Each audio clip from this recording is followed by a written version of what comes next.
And welcome to episode 442, or to be precise, 441 continued, of TrueHouse. I've just said that. Yeah, why am I saying my name twice? Today's date, Thursday the 18th of November. I've just been literally coming back from the supermarket in ridiculous traffic, so I'm going to, forgive me, the timekeeping. I've done worse. It's approaching 6:30. Myself a bit more. I might have to give this camera a bit of a. Anyway, hang on. That's a bit better, but I need to. Anyway, I'm going to get Instagram going as well. Bear with me. And yeah, traffic was horrendous, but I'm going to continue the Kyle Rittenhouse conversation because I think it's appropriate. Right, live. Okay, let's get this going as well. Get the microphone out of the way for a minute. Hold on, my lovelies. Stand by. This is the sketchy bit where Justin endeavours to not drop the device. Is that in there securely? Yeah. Okay, I think that'll do. Oh, look at that. It looks great on Instagram anyway. Right, let's get this. Oh God, I haven't even turned it on. Okay. Let's get an XR3 eyes. It was like, yeah, left foot braking, man, left foot braking. Because the whole idea of left foot braking in a car full stop is that you don't come off the power. I should have prefaced it by that. I don't profess to be, any world, class driver myself, but I'm capable. I'm not awful, but I'm not special either. But left foot braking is essentially throttle on, dab, dab, dab. So you're not actually doing this, you are doing that. You can do, you can brake and apply power at the same time. It's simple, isn't it? Which you can't when you're just doing on one foot, which of course all of us are taught to drive with, you accelerate and brake with the same foot, and left foot driving means that you use both feet, one for accelerating, the right, and your left foot for braking. And it's actually quite a skill. It's important to learn, and I always retained that. So when my right foot, which is the notorious foot, goes wonky woo, I just revert back to left foot automatic driving. Anyway, so look, I'm going to talk tonight. God, do you know what? I went to reach for this then, but almost grabbed that. So, same colour at least, just one is aloe vera gel, and that. Yeah. Anyway, that would have been quite the trick, wouldn't it? Anyway, all right, let's go. The reason I want to speak about the Kyle Rittenhouse case, just to put you in picture, Wisconsin, Kenosha, little town in Wisconsin, US of A, small town. I don't know what population is, 100,000. It's not a big place. But 17-year-old kid, now 18, of course, last summer when I'm just going to refer to the right and the left, okay? When the right and the left, sorry about the angle here on YouTube, I need to sort that camera out, but it's, I'm in frame. I'm in frame, as I'm sitting comfortably with my hands on one hand on the leg, one hand on the desk. It's like a planted stance. Anyway, last summer during the mostly peaceful riots, because that's let me establish that again, because this is TrueHouse and my pledge, my promise, my remit, the whole sort of driving force behind, why do I cathartically do this self-help live on camera? Because quite self-indulgent of me, I'm speaking primarily to help my head. I'm extremely transparent about that. I don't. Yeah. All I've said on this live stream dozens of times is that I look forward to the day when mental health is no longer referred to as mental health. When someone says to you, you bump into someone, they go, "Hey, Dave, whatever your name is, how you doing? Are you well? Are you keeping healthy?" and that should be, big tent, big sort of broad strokes, all encompassing. Is your family well? Are you well from head to toe? But of course, what we do in society is make a distinction between, oh, I've got a headache or a tummy ache or I've broken my leg, and then, oh, this person's got mental health issues, and it's our fault. It's this person's mentally not healthy. I mean, come on. Everyone has bad days where you feel like, wow, what am I doing on this planet? What's my purpose? What the hell is going on? Everyone goes dark. Everyone goes dark. And if you haven't done that, then you're either very, very, very lucky, blissfully unaware, or a liar. And on this live stream, I absolutely talk about these things, and frequently, possibly too frequently, but what the hell? So yeah, me talking to a couple of smartphones each night. Vertical here, portrait mode is S21 Ultra, and horizontal landscape 13 Pro Max. Yes, I'm Apple Android and proud of it. And it's something else I don't like. I don't like people doing team sport and camps, and we see it. Politics is everywhere, guys. I don't actually like the term politics or to be political. It's like, oh yeah, Justin's talking politics again. No, I'm uniquely unqualified to talk about politics, but straight away then, me talking about Apple and Samsung, that becomes politicized. We all know, come on, be honest, ask yourself, look around your family. I bet if you've got whoever's watching, girlfriend, boyfriend, they're either a Samsung person or an Apple person, or if you're like me, you're a gas person, and that's Google, Apple, Samsung. I use all three. I run all three devices all day, every day, and that's me happy.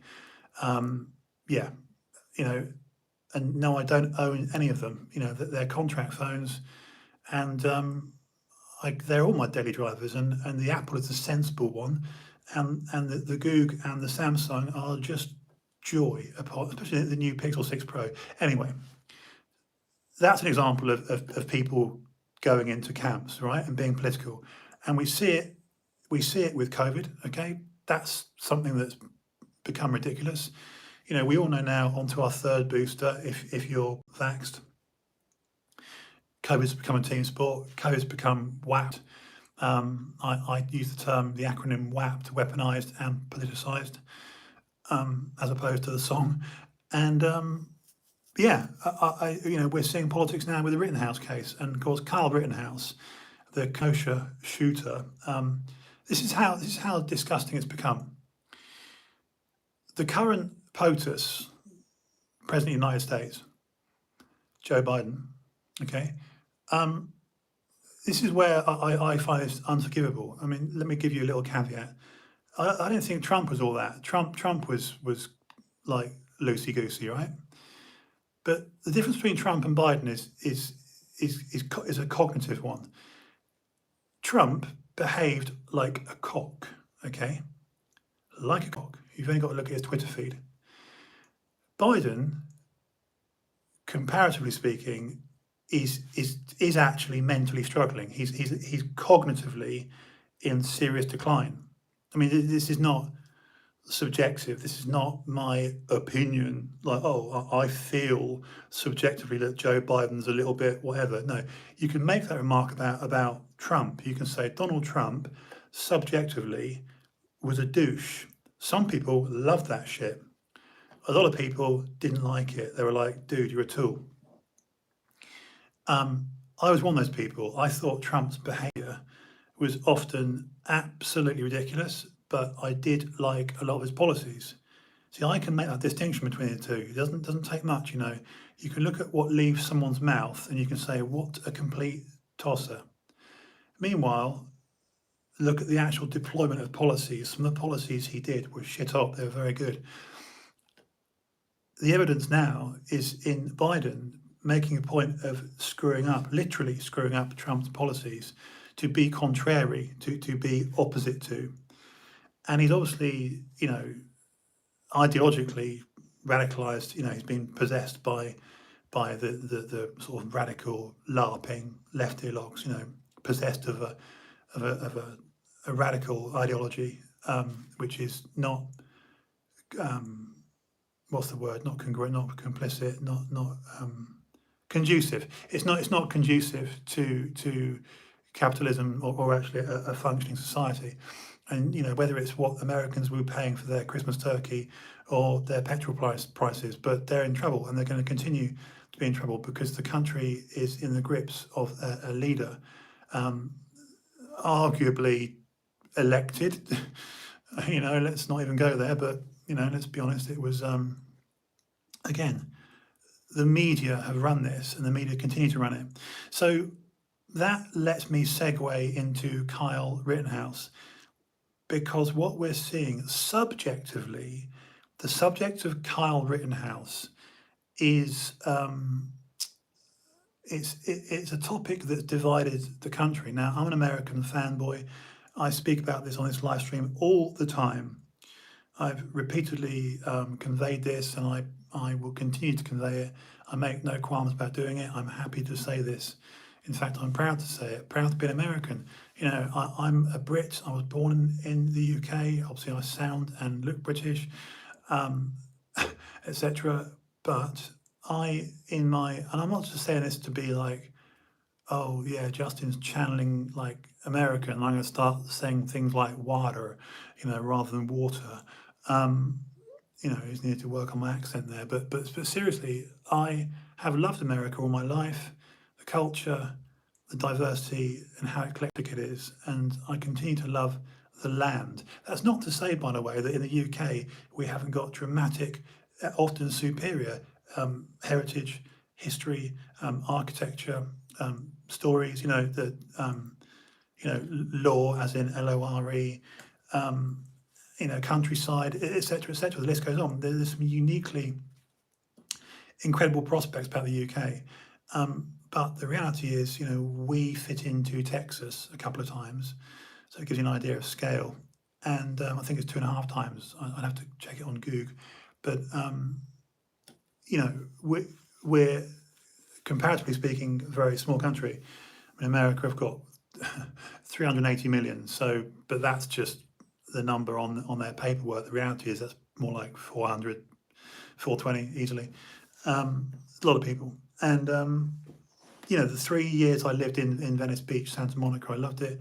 I still lament it. I still miss it, and I'd love to go back. Even the ideal thing for me would be to simply divvy up my years, the remaining years I've got on this earth, would be use 90-day visas twice. So that's obviously 4 quarters in a year. So 90 days, 3 months, back here for 3. 90 days, 3 months, over there again, back here for 3. So it's the dream. It's the dream. I'd literally go Jan, Feb, March, America, April, May, June, here, July, August, September, America, October, November, December, here, right? It's really easy. And then switch it around the next year. That's the way to do it. And you can do it on 2 conditions. Believe me, this is going somewhere tonight, because it explains why I feel the way I do about this very public case with young Kyle Rittenhouse.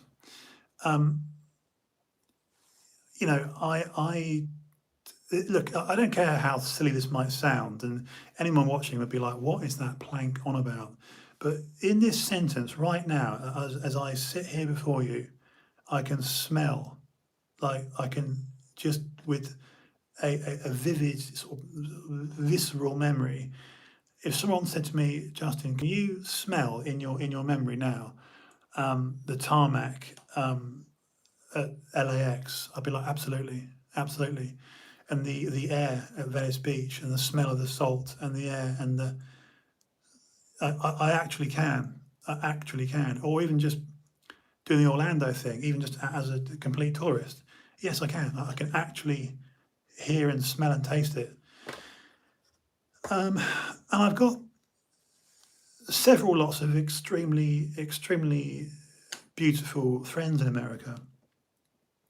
2 couples, to be precise, both in Florida. One's in Cape Coral in Florida, Sean and Heidi, and the others, John and Tamara, are in Daytona, which is a couple hundred miles, 290 miles, I think, the other way. Not a great distance. So, at the risk of sounding like a douche, both sets of people welcome me with open arms to come and stay, and it's literally that 90-day visa. That's why I say a quarter, because you can't, unless you've got a visa, and that's easier said than done. Although absurdly, ironically, look at what Biden's letting in now. I've told this anecdote on this stream before, and I won't retread it tonight or rethread it, the tale. But I got married in Vegas in a crazy attempt to get my visa. Yeah, I really did that. So that's a thing. But anyway, look, I'm gonna knuckle down now and do probably 20 minutes of talking about this, and then I'm gonna probably get myself off screen. I'm still a bit annoyed about that camera there. I'm just gonna try and get YouTube because there's no one really watching. I'm gonna try and get YouTube a little bit better. This angle here. Sorry, my lovelies. That'll do it. There, I think. If I go too far. Right, you don't want to see that sticky tape, do you? Where's my limit there? Right, okay. So I'm literally going to do about there, I think. Sorry, my lovelies, just a slight. Oops. Tighten that clamp. That's rock solid. Okay, a bit better. Just I can chill a bit. Let me just change Instagram a bit. Sorry. There's no one really. Not like I'm going to upset anyone, is it?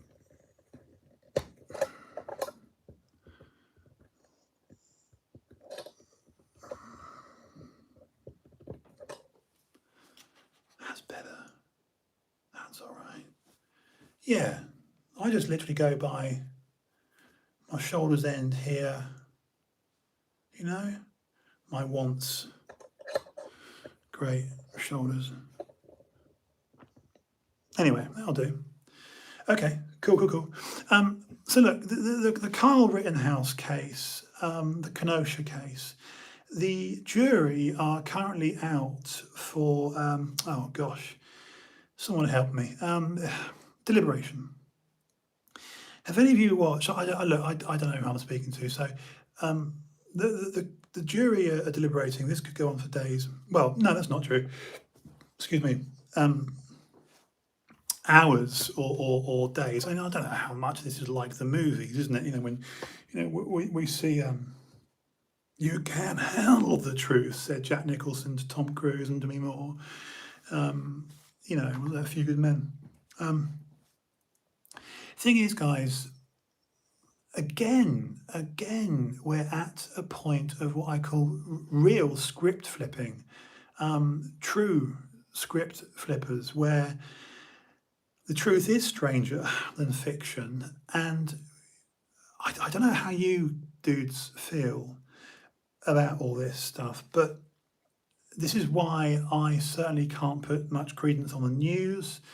And when I say the news, I'm directly and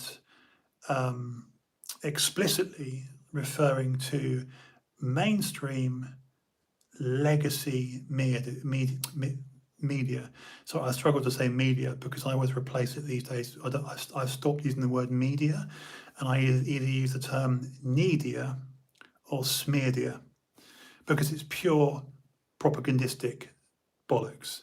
It's purely, that's the word, it's propaganda, okay? Propagandizing, propagandistic. It's Joseph Goebbels, Hitler's mop. Hitler's mop, literally, mop. Metaphorically, I'm using the term mop, but as an acronym, mop, Minister of Propaganda. So again, to anyone listening to this, whatever you think of me,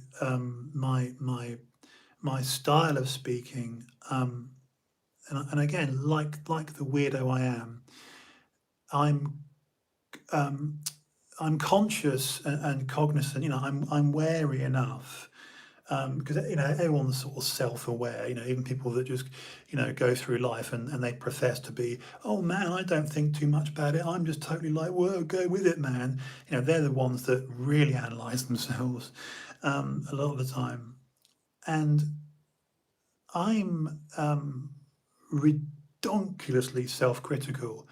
I mean, self-analytical doesn't come into it. My issue is, and again, this probably does fall into the into the bucket of mental health. I mean, hell, let me say it. I'm, like I say, a lot of this is catharsis for me. It's a cathartic thing. I know that the fragility of human ego, the fragility of my own ego. I know that often I speak, and views only arrive later. It's not like I'm so busy, popular, and like loaded on my YouTube channel as I steadily approach 3,000 subs, which is a small channel. Yeah, the level of self-loathing, the level is ridiculous. So that being said, a lot of the things that we're seeing, again, this is why I give all that preamble, I give all that guff, and sorry, not sorry to anyone that comes here on a regular basis. You're probably rolling your eyes, going, "Oh bloody hell, Justin! You're explaining yourself away again. Typical Justin bloody House. He's just so keen of the sound of his own voice. He's just like yappity yap, explaining himself away." But it's not from a place of conceit. It's not that. It's quite the opposite. It comes from a place of I'm deeply, deeply self-critical. So, as Jordan Peterson suggests, of course I read Jordan Peterson, have done since 2016, 17. Speak carefully. Speak carefully. My early streams, when I was initially doing this on Facebook, would you believe, were frankly awful. And I mean awful. I was trying so hard to appeal to old mates, you know what I mean? Just, oh my God, because I'd come back to this town, this county, and just try to appease certain people, and much to my detriment. Anyway, it didn't work out. Suffice to say, I'm better that I've deactivated my Facebook account. And yes, of course, I know that I'm hypocritically using. Oh, that's interesting. So I get notifications from Spotify. A couple of interesting chaps. Rogan's got on. I'm not gonna. No, I mustn't derail this. But look, here's the thing, my lovelies. I'm just going to say this because I've done enough filler now for nearly half an hour. Again, I'm literally talking to myself, And believe me, guys, monologuing this hard each night, as my dear friend Tom said, who's just an amazing human being. Love that guy so much. Tom, if you're ever listening to this, just I don't care how weird or gay it sounds, because I'm not. But I do. I love you, man. People like Tom.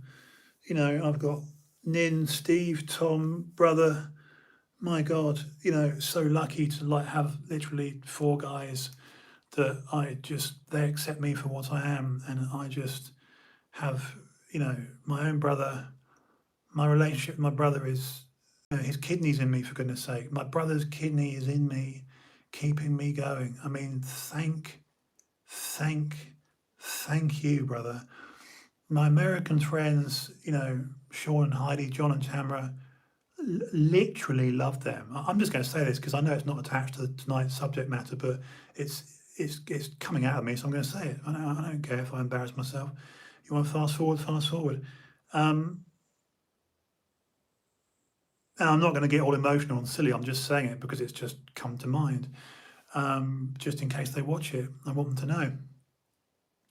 John and Tammy Hawkins, Sean and Heidi Phillips, just it's a combination of like because they were like a few years older than me, which is bullshit. Really, doesn't matter whether they're 2 years or 12 years my senior.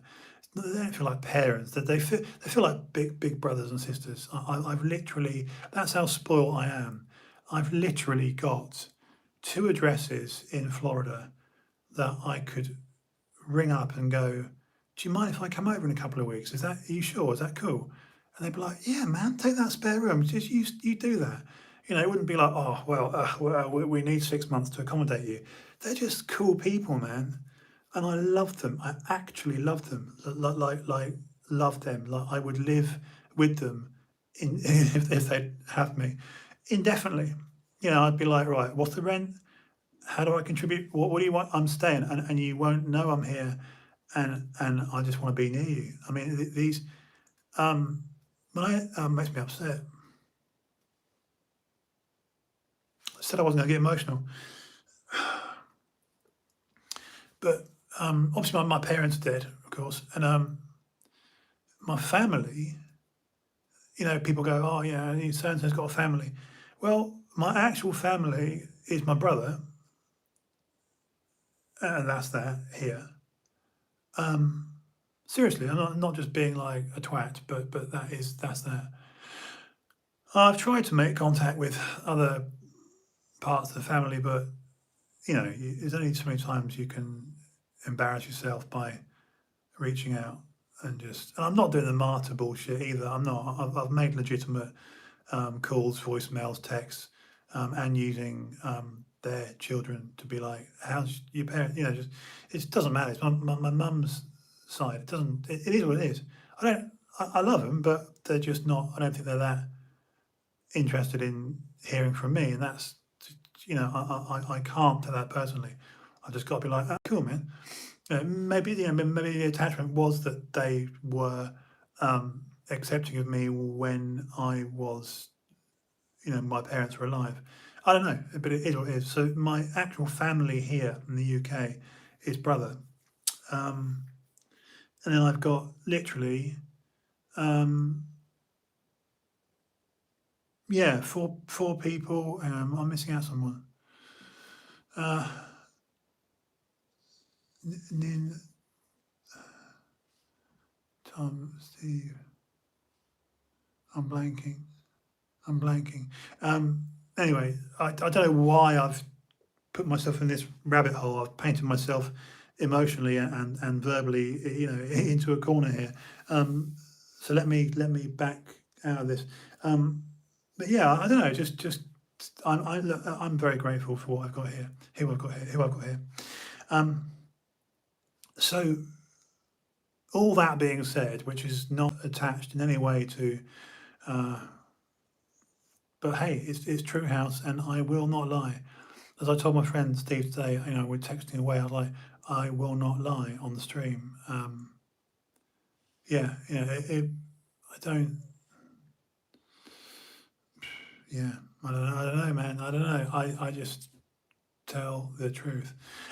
Everyone's got a cross to bear, haven't they? Everyone's got shit. Everyone. So like I said, I said this yesterday actually. A person that is free of pain, a person that is like, what like water off a duck's back. They're either uncannily lucky, really blessed and just, emotionally, physically, financially sorted, and just like, what? No, I don't have any pain, emotionally or physically, or they're an infant, or blissfully unaware. So anyway, and more power to them if a person's literally floating through life. I'm like, wow, I'm a bit jelly, you know what I mean, in a good way. So right. enough, Justin. This case with Kyle Rittenhouse, the Kenosha shooter, when you get the president, this is why I mentioned Biden, and I went into that for a little bit and came out. And this is so typical. Tonight's stream is so typical of me. It's so such just a Justin-y thing to do. You know, if I do, I never watch these back. I never watch these back. But if I do watch tonight's back or listen to it, I'll be like, oh, dude, what were you saying? What were you saying? You know what I mean? It's like, just sometimes people say to me, Justin, you should watch it back just to see what you're doing. And I'm like, oh man, I can't. I'm just not that. You know, it's hubris, isn't it? It's narcissistic. I'm just not that into myself to go, I need to watch it back. Did I say the right thing? Did it sound cool? You know, because I've given up on how I looked, you know, so just worry about how you sound, mate. Anyway, but I want to stand for things, guys. This is what's important. I know everyone's got their cross to bear, everyone's got their story to tell, etc., right? But I want to count. This is why, again, to go back to what Jordan Peterson said, be mindful, be careful, words count, words matter. And this is why when I began streaming 441 episodes ago, absolute diarrhea. I mean, it's not to say that I haven't got diarrhea now, but it was just literally like a spin cycle. You know, someone put just there, yeah, it's like, just, I don't know, what did I even say then? What did I even say? See, that's sometimes what I do, I nod out. What did I say? Shit. What, washing machine or what people say? I literally spoke then in a dream state that was out of flow state, a slight nod out, because I will sometimes speak, and it's like, it's an actual, because I have very odd sleeping and insomnia, and I will be yappity yap like I am now, actually nod out mid-sentence and sort of say something. You know, it's a little bit Tourette'sy, right? What's that girl, Beans? You know, that English girl. But yeah, literally, there you go, nod out, and it's weird. It's weird. Anyway, that was bizarre.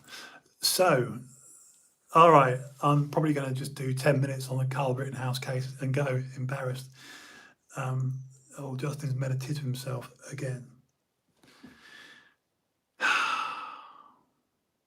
Hold on. What a weirdo. All right, I can go. Okay, here we go. During the this is it, I'm just going to say it. During last year's mostly peaceful, air quotes, BLM riots, the Black Lives Matter riots, where a lot of young, angry, as if I wasn't when I was their age, a lot of young, angry, triggered people, protesters, mostly peaceful protesters, spent their summer battering people. I'm talking about Antifa. I'm talking about this awful, this war, this between people, you know, just, I can't believe, you know, when people play paintball, airsoft paintball, you know, and they do all that, you know, and I love the gear, by the way. I've got to play it one day. You know, they dress up and stuff. But you know, it's protection, right? It's a mask and all that.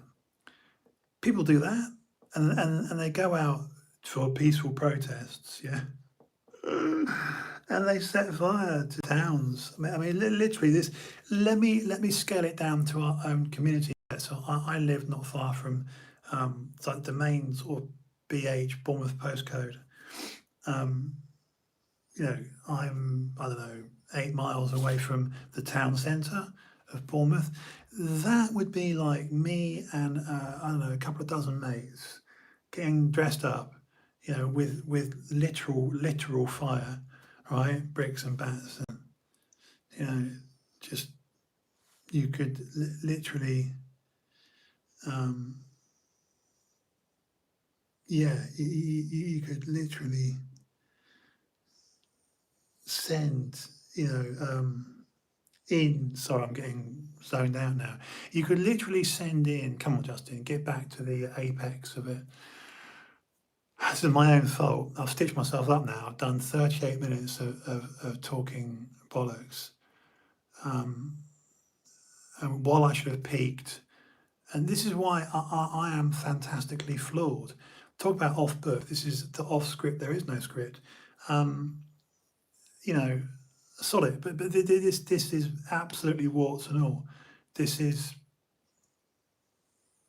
yeah, But look, the USA. We all know what it stands for in this acronym culture. The United States of America.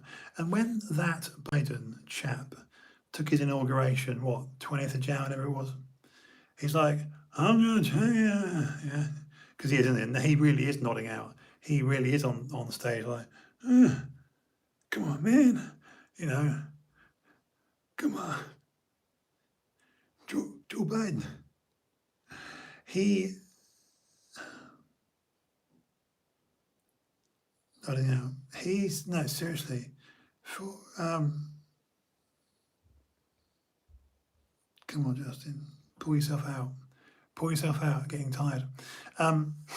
Yeah, when Joe Biden took the inauguration, he spoke about unity and uniting people, right? Bollocks, because all the guy's done is taken the knee. I mean, talk about cucking, colossal cuck. Real acquiescence here, real subjugation. Oh yeah. Because let's face it, you've only got to watch the man for seconds, literally seconds, to realise that A, he's not all there, and B, he's not in charge. I mean, this is not. It's not even. Yeah, it's not even a. It's just not even. It's not a thing, is it? It's not. It's like a moot point. Come on, man. Come on, man. Come on. I can't do it. I can't do the impression. There's a lot of people out there that can do good Trumps and good Bidens. Come on, man. Anyway, no, I've lost it. I can't do it. But look, he. By the way, regarding this Kenosha case with Kyle Rittenhouse, yeah, that's where I began the stream earlier on. Actually, talk about full circle. Here we go. Biden, before he was POTUS, and he was running to be elected, campaigning, he called, I shit you not, he called and got up the pictures and, let's face it, these,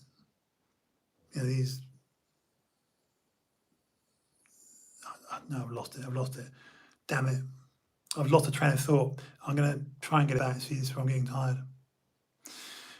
Whether it's script writers or whatever, and these are script flippers.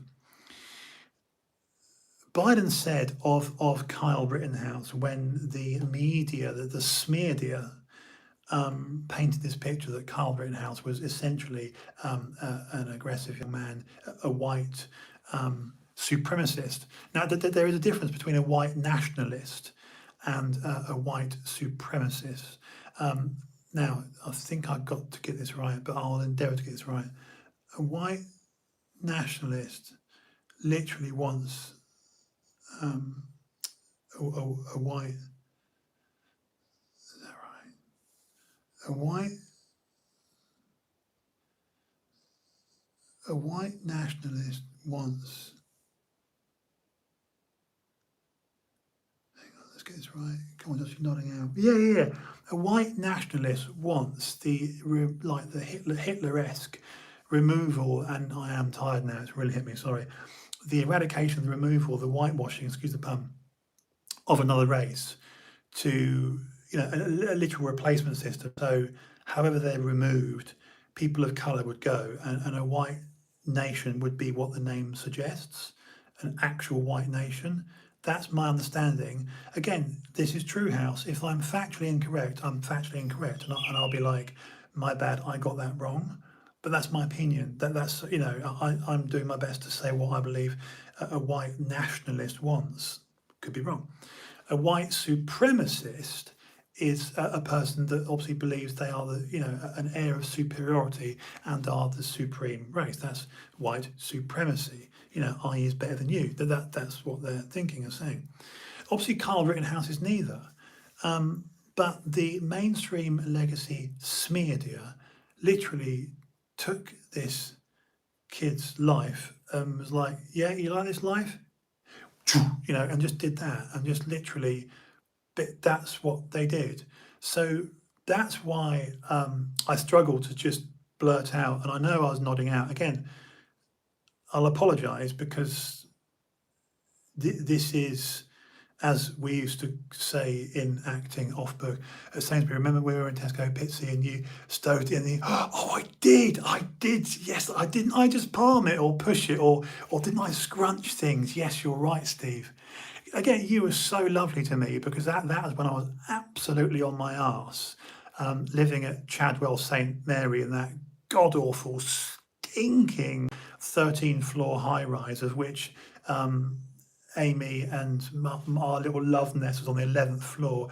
And I mean, and you, Steve, I'll never forget this. They were, again, let's be honest, they were probably half a dozen times. I mean, I could be under or overplaying that, I don't know, but to my memory, you literally put it on your card and was like, fill that trolley. You literally fed me. You physically fed me. You know, again, these are the things that I will say thank you forever for. I will publicly acknowledge. I will not dilute. I will not downplay it. And of course, I was taking other lifestyle choices, you know, prioritising my addiction to Bane. And all that came out. And again, you know, what a lovely spot we're in now as friends that I can go, yep, me, lied. As my Auntie Joyce would say, who runs a very famous narcotic, you know, well, Narcotics Anonymous, she runs it, and she did the 12 steps. Actually did the Minnesota method, 12 steps for real. Seriously, I've got her book and everything.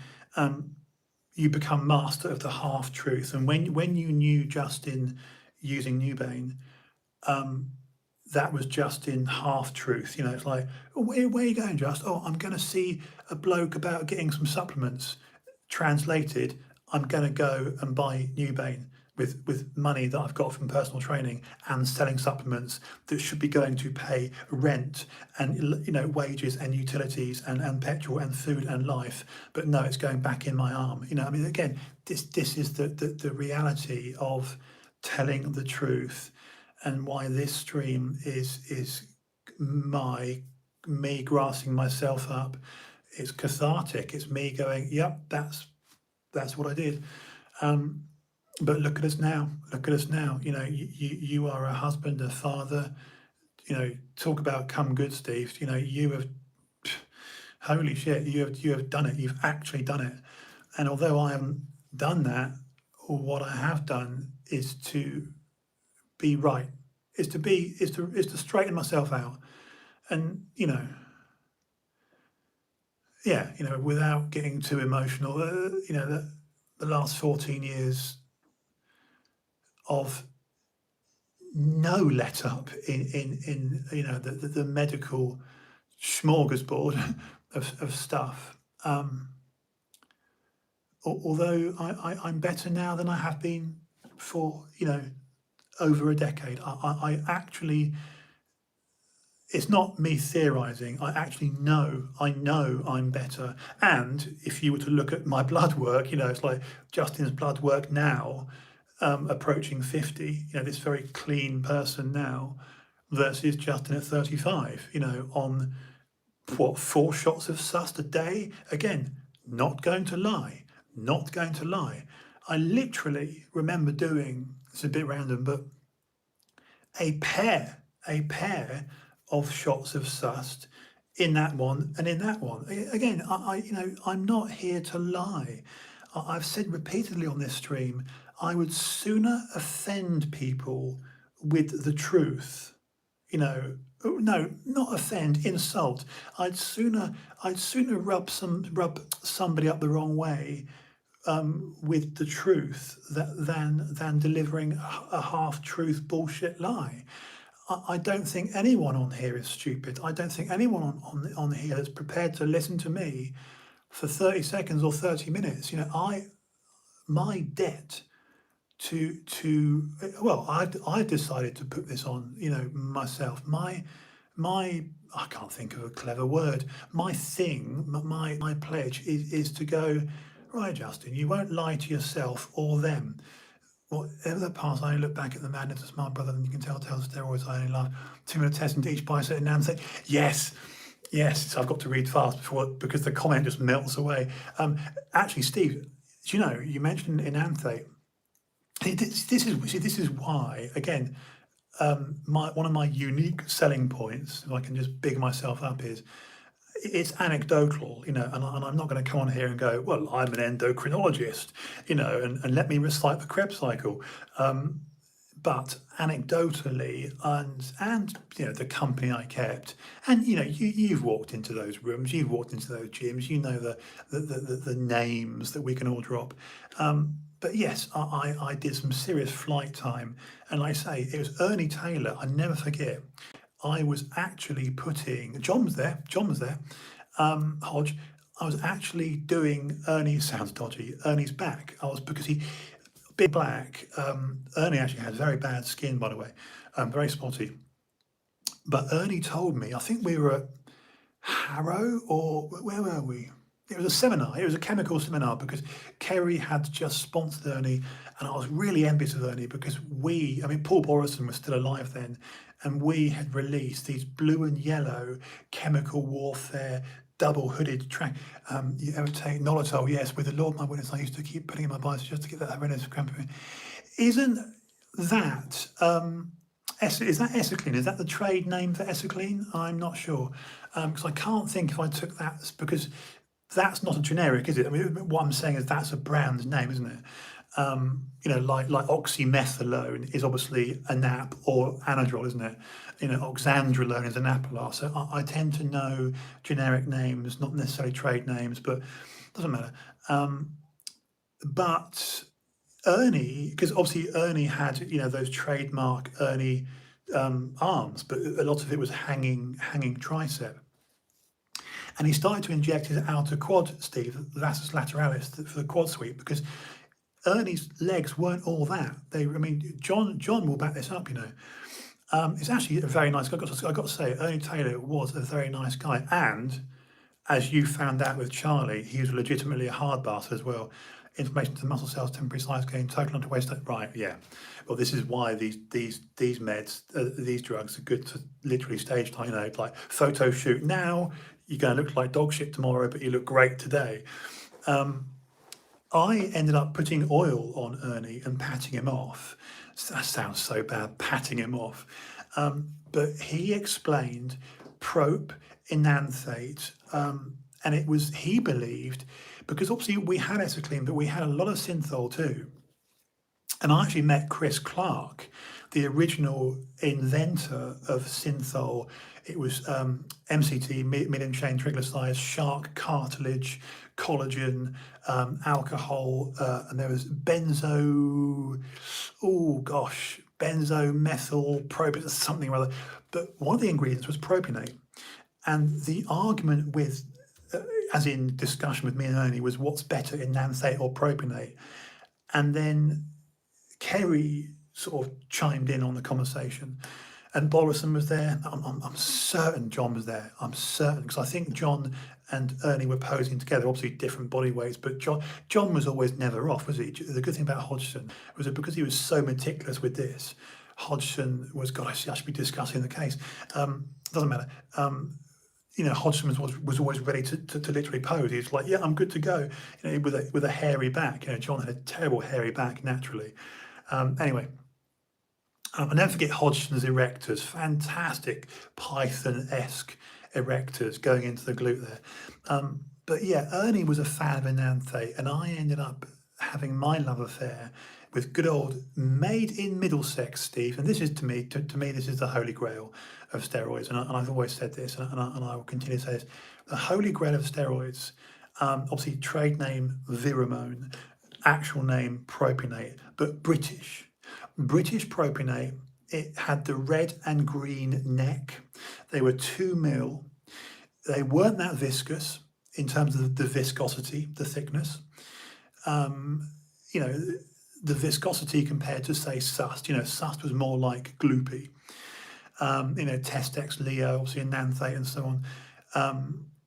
Cypionate, enanthate, propionate, of those three, certainly propionate, the British, and it's made in Middlesex, Steve.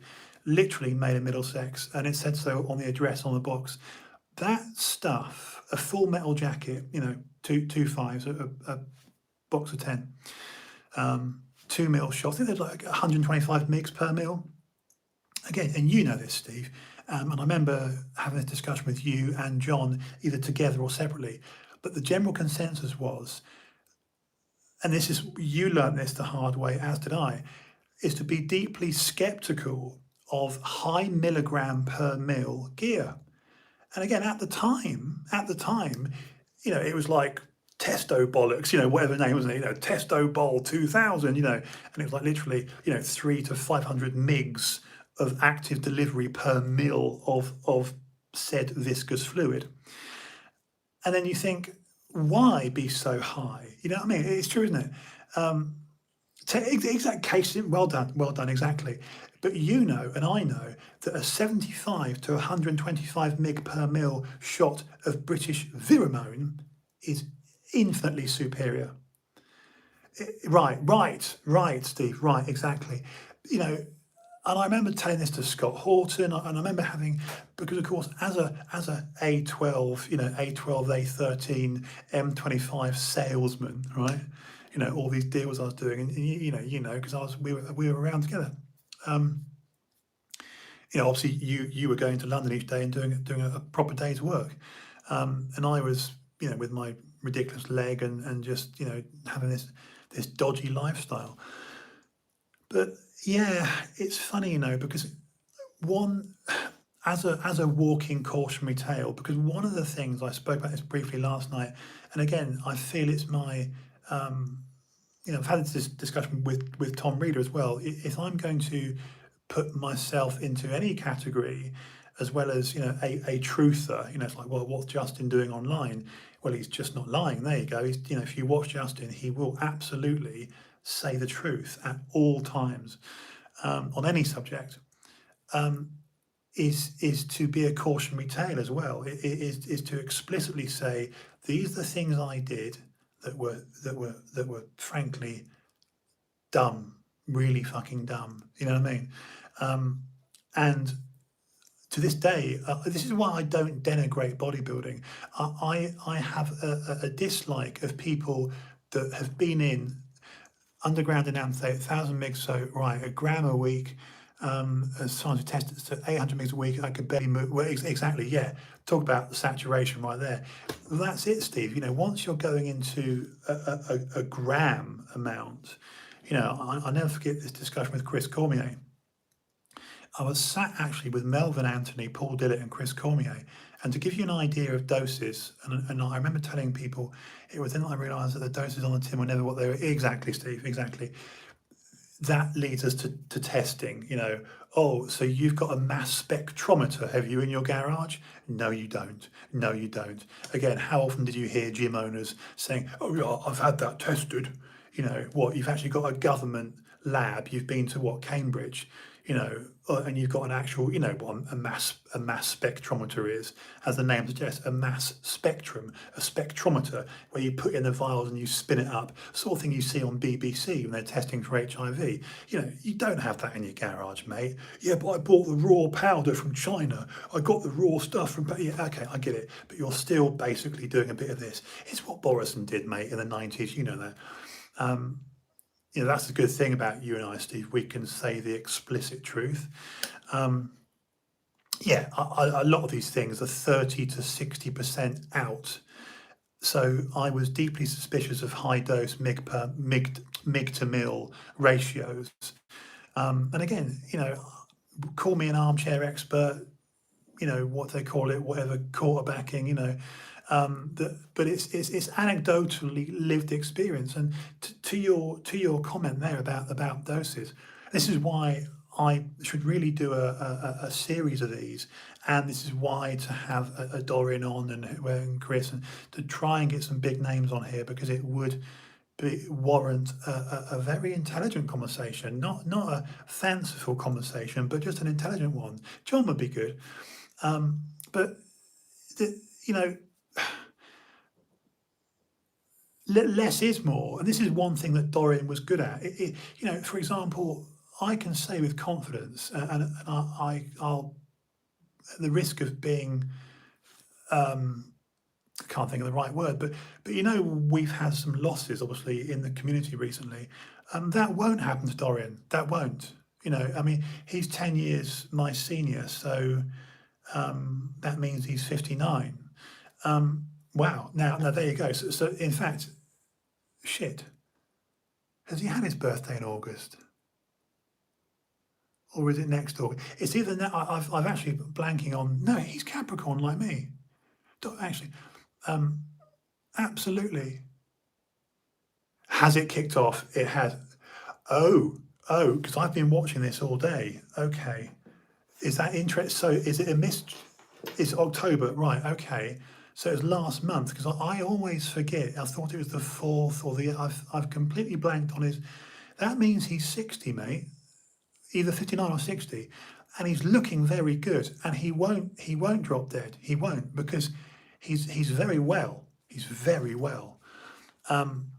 Right. I've been watching the Carl Rittenhouse, because the last time I saw it was before I went to the supermarket. So, look, I'll tell you what I'm going to do. I'm going to end this now, because I think Carl will get a murder charge from the jury, and the judge will accept his mistrial. Interesting. Let's have a little look on the Pixel. Look at this case, Steve. This is by, and then there will be rights. Right. This is the mob. I hate the fact that the mob is dictating this, and the media, the mainstream smeardia is the mob, isn't it? It's again, this is why I did my own filibustering earlier. I filled so much of this stream tonight. It's been a very strange stream tonight. Obviously, I was about a quarter an hour late coming back from the supermarket. The traffic was horrendous. But there's talking to you.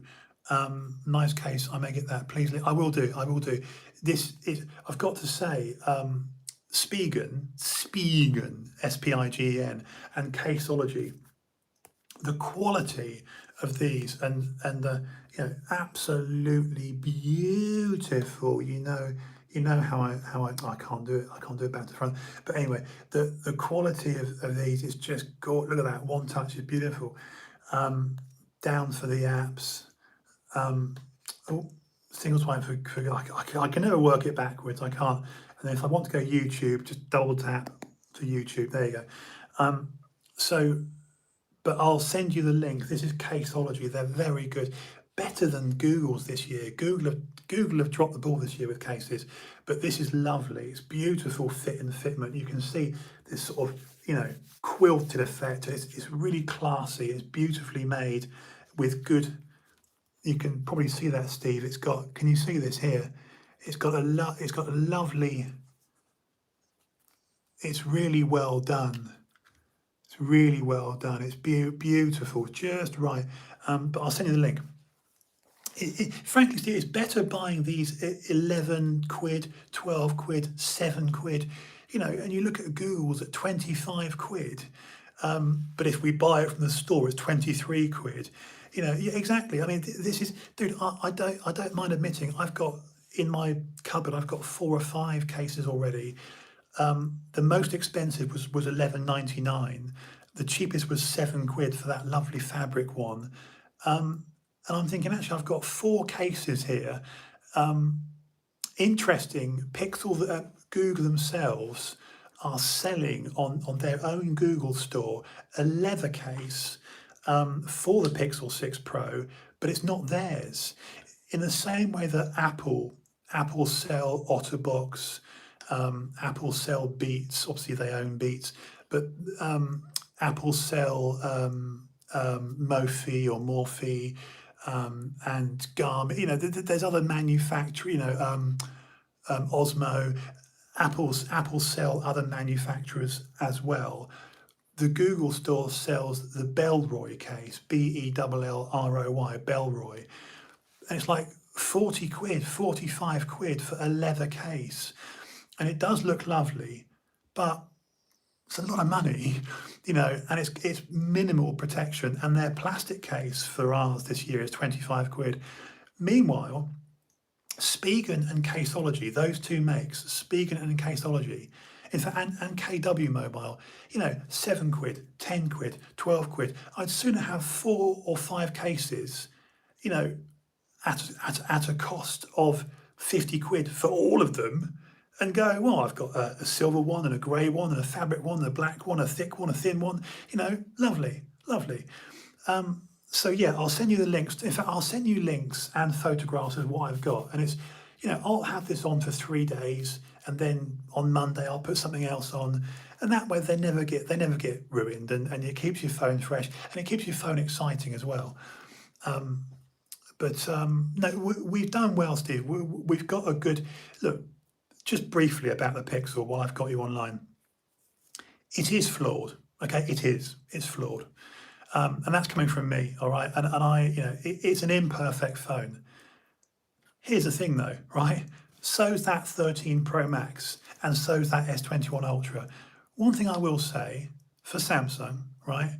Now that I've actually got all three that I touch every day, the S21 Ultra, 13 Pro Max, Pixel 6 Pro, you know, this is just my opinion, but the best all-rounder, the true king that actually does everything very well, it's the bloody Samsung. I'm sorry, not sorry, for everything from screen to speakers to sending an email to watching a movie to the camera to, you know, the user interface, right? It's the bloody Samsung, which is the oldest phone here. That thing came out in January, and the S22 Ultra is coming out literally on my birthday, and they're launching on the 8th of February. It's been confirmed. You know, again, does this have the best camera? I think so. Is this the one close to my heart? Yes, it is, talking to me. You know, do I love the Pixel at a deep level? Yes, I do. But what's the best smart slab to say to anyone, you know, if you're an Apple person or a Google person or whatever, if you have an S21 Ultra, at no point will it piss you off. It does everything at 99%, everything.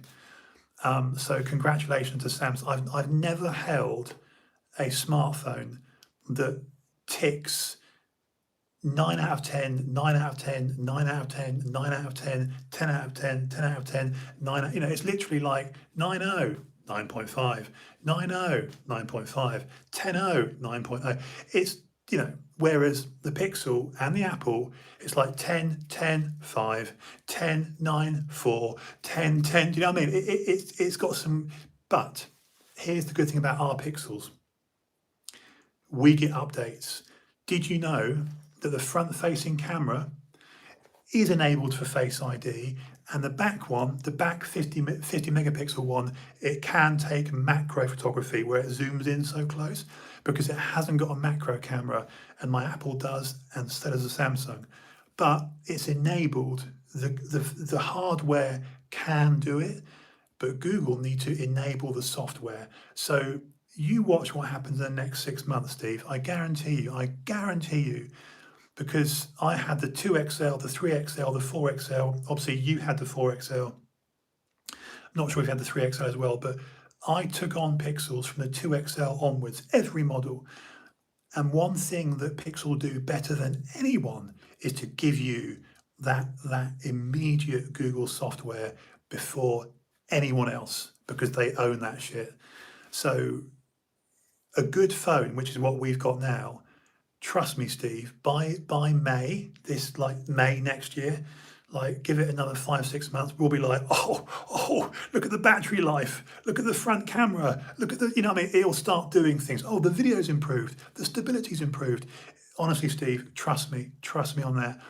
And then when the Pixel 7 Pro comes out, we're like, oh shit, you know what I mean?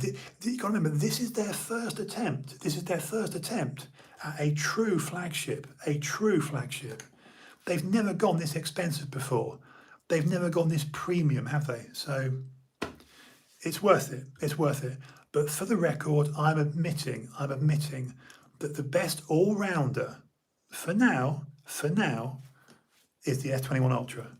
And come January, that will all change. So whatever.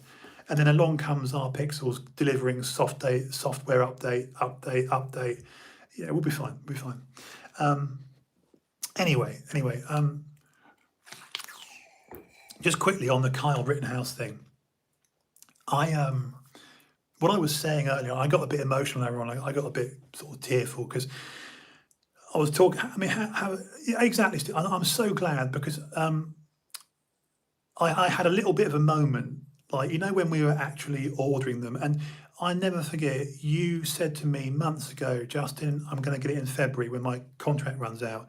And I pushed you. I really, you know, I literally kept pestering you saying, Steve, get it on launch night, you know, together, brother, together.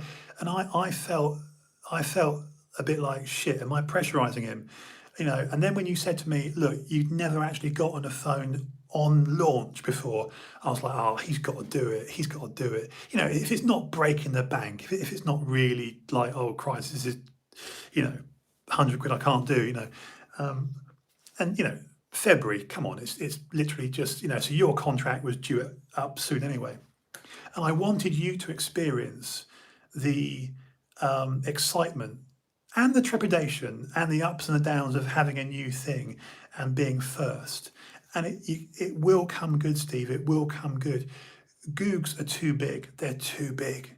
It's like these headphones that we're getting. You know, we're going to get a better model and store credit. We're going to get a newer model and store credit. So that £375 headphone is now a £425 package. It's a very attractive deal.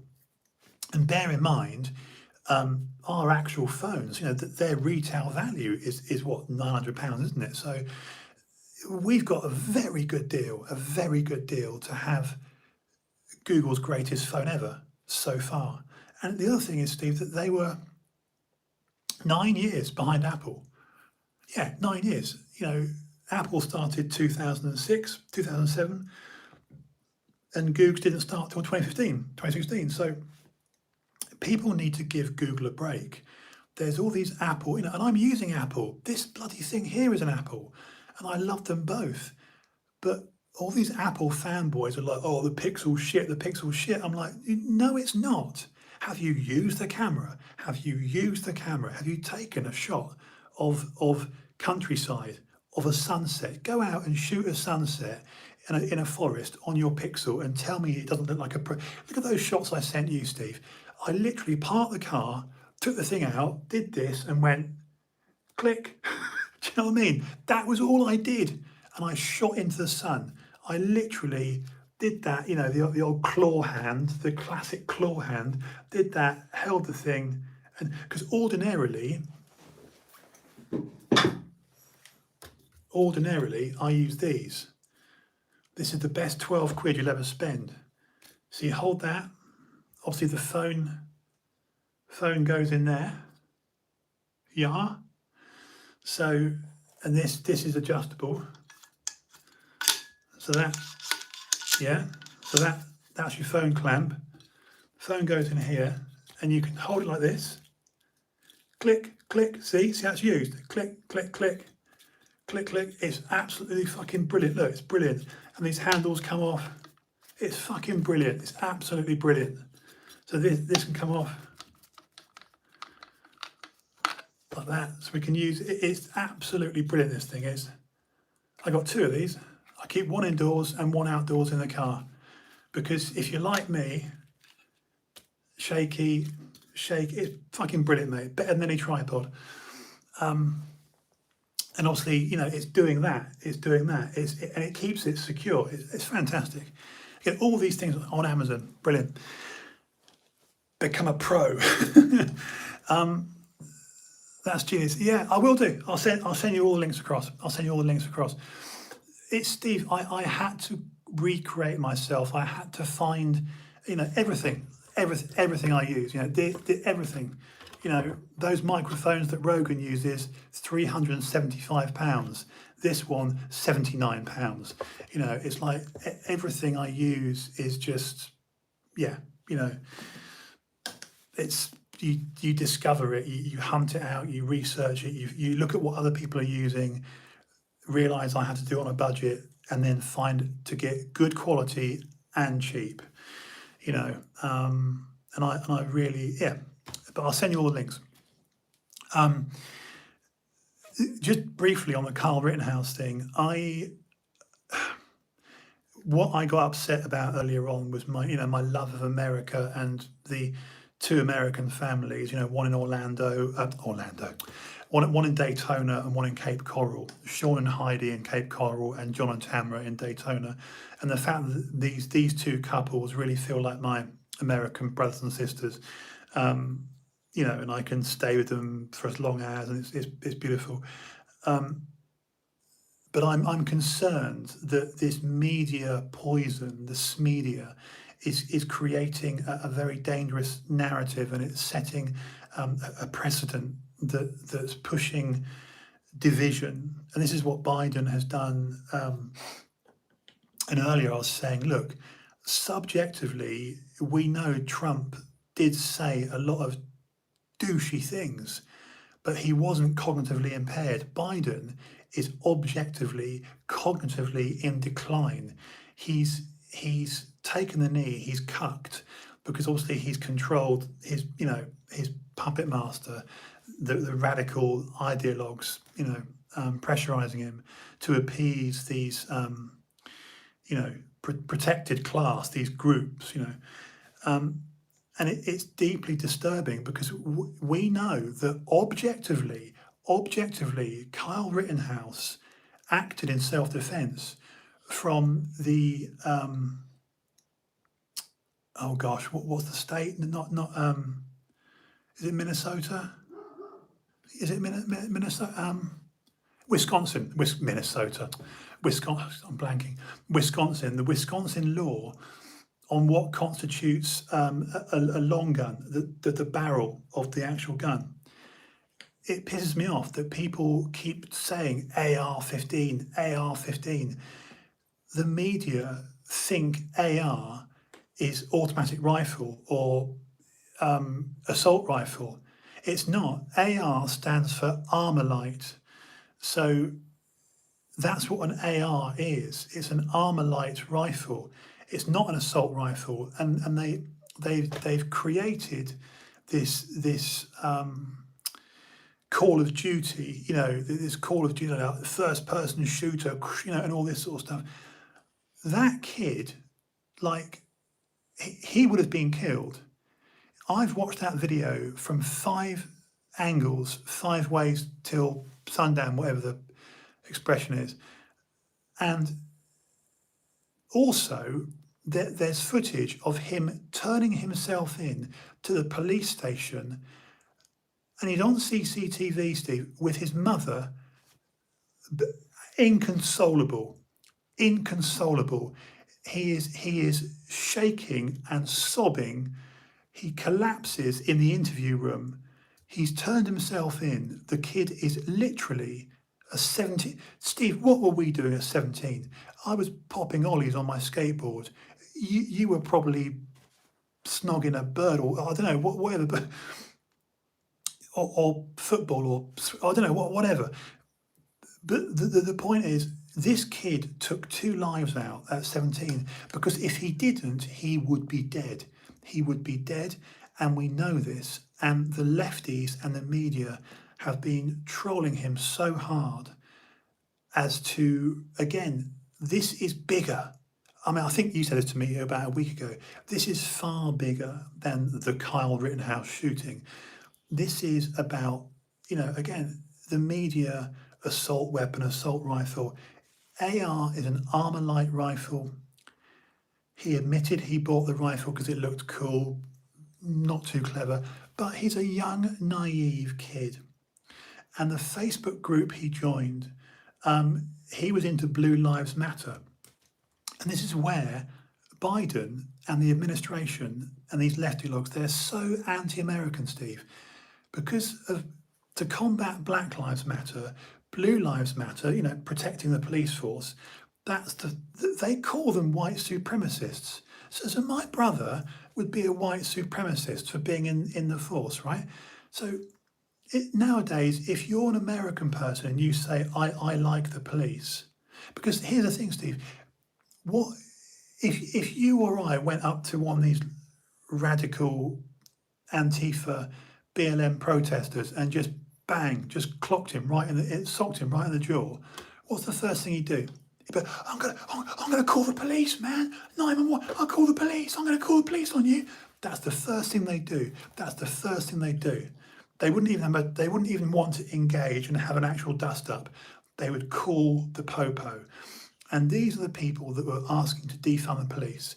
And as a policy, it's disgusting. And it disgusts me that Biden himself, Steve, go and check this out. When Biden was campaigning last year, and he wasn't POTUS yet, but he was obviously a former vice president with Obama, and obviously a statesman, a congressman, a whatever. He actually did a video calling Kyle Rittenhouse a white supremacist. That's the fucking... And the argument is, this is how disgusting it is, the argument from the left is, he wasn't the president then. Oh, my argument, yeah, but he was still Joe Biden. He was still Joe Biden. He was still a senator. He was still a congressman. He was still a former VP, twice VP, with a 50-year career in Washington. Sorry, but it really upsets me because don't say, oh, he wasn't president then. Yes, he was. He was Joe Biden. It's still Joe Biden last summer campaigning against Kyle Rittenhouse, calling him a white supremacist. He tweeted it, Steve. He tweeted Kyle Rittenhouse, white supremacist, vigilante murderer, jumping on that narrative. And it's disgusting. Kyle Rittenhouse's mother, who was in tears being interviewed yesterday, she said that he's defamed my son. She should come at Biden hard for literally. Steve, that's like me or you being accused of rape or being me being a white Nazi skinhead, because I look the part, don't I? I mean, these days, I'm a shaven-headed skinhead Nazi, white, cisgendered, transphobe, bigot, homophobe, aren't I? Or that's what I look like. This is so dangerous, man. This is so dangerous. What it's doing to America and how it's just dividing the country. It physically upsets me. It really upsets me, because I know this is not right. This will cause a secession, a civilized divorce. I can absolutely see Virginia, Texas, Florida, literally just going, no, we're not blue. We're going to stay red state. Off you go. And now, if I said to you, Steve, come on, let's go on a plane and go to Venice Beach, don't think I'd want to, mate. And I've never said that before. I'm not sure if I'd want to. And I'm talking about, you know how I feel about Santa Monica and Venice Beach. It's like Justin's little place, isn't it? That's my little home. I don't think I'd want to go. But I'd happily go to see my friends in Daytona or Cape Coral. Cape Coral's gorgeous in Florida, or Texas, in a heartbeat. Virginia, Iowa, Idaho, all that. Yeah, Oregon, I do all that, yeah. Not Portland, Oregon, though. Although, see, that's a sad thing. Where they filmed The Goonies, where they filmed Twilight. A lot of these films, like Lost Boys, Goonies, Twilight, all these beautiful beach scenes, the Northwest Pacific, Oregon, Portland, that has been taken over by the left now, but they're the most beautiful places on earth. I don't know. It's I want to go to Puget Sound in upstate Washington, New York, to see the orcas and to see. There's so much I've got to do. I want to go. Damn, I want to go BC. I want to go British Columbia. So bad, British Columbia. I'm serious, man. I think differently now because I haven't got the physique anymore. It's not like, oh, I want to go to LA, man, and be near Hollywood. Yeah, it's gone, man. It's gone. It's gone. I want to go and see the green America. The real America. That's what I want to go and see now. Yeah. Anyway, right. I've done. I would not bother with the East or the West Coast. Exactly, Steve. Exactly. It's true. It's true. Because those Charlotte may have to go to Texas though. You must. Because you'd be so happy. And of course I'd come and visit. You must, brother, because as you say, the classic East Coast New York, West Coast LA, that was great between, let's be honest, 1990, 2010. I'll call it. Or any time before that, actually. Obviously, the 70s and the 80s, brilliant. The real heyday. But, whether we're talking, I don't know, LA, Florida, Miami Vice, whatever. But that America that I saw from 2000 till 2003, those lucky 3 years that I nabbed. And one thing I can say with extreme confidence is I did get to witness the last 3 years of Venice Beach being Venice Beach. Being really, really nudge, nudge, wink, wink, Venice Beach. Because they all moved out. They all went on, from Chris to Dillet to Flex. They all went. New York City and New Jersey in 2005, and it still had huge. Well, this is it, Steve. I think, correct me if I'm wrong. Exactly. You wouldn't do it now. I think up until 2010. I've never set foot in New York. But I honestly think that something's happened in the last decade, and specifically since 2015, 2016, and the fact that Michael Malice, Jonathan Haidt, Brett and Eric Weinstein, Jordan Peterson, Ben Shapiro, the list goes on, Tim Pool, Owen Benjamin, Joe Rogan, the list goes on. All these people have said it and they've written about it. Something has physically changed. It's not just in the water. Something has physically changed in the last 5-6 years. My friend was in New York when everyone was apparently begging for Trump's blood and there was literally nothing going on. Interesting. There's always two sides. One of Rogan's friends, a hilarious comedian, really, really hilarious, called Ari Shafir, ARIRSHAFFIR, Jewish guy, and he's super Jew, and he's very Jewy, and the whole thing was staged. He went to Trump Towers, and the only people there were screaming for him, and they're like, right, this is interesting. Ari Shafir said this, because Ari Shafir is a New York comic, a proper New York comic, and he didn't leave. Now, as you know, Michael Malice and Lex Fridman have left New York. And as you also know, Steve, the Joe Rogan camp of West Coast Rogan, his East Coast comedian friends, quite a bit of, you'll listen to Bert Kreischer, Tom Segura, their two wives, Brendan Sharp and Brian Callen, all these people that, when you see Rogan's fight companions, when he was at the LA studio, which incidentally, Steve, was in Woodland Hills, right near, because Dorian told me, when Dorian was on Rogan, 3 years ago now? I was looking after Mum. So Dorian went on Rogan 2017, 2018. Mum died in November 2018. I think Dorian was on Rogan summer 2018 because he texted me seconds as he went into the studio. I was like, you bastard. And I was out walking my dog. And he said that Rogan's LA studio, the actual compound, was right near the wider offices in Woodland Hills. And I know Woodland Hills, all that, Woodland Hills, Laurel Canyon, Mulholland Drive. It's proper Hollywood Hills stuff. LA Confidential. Yeah, it really is. And I remember Dorian telling me, but that whole East Coast West Coast thing, as you say, the media narrative versus what you've just said, a real account from people that are there, there's a chasm. There's a chasm between the two comparisons.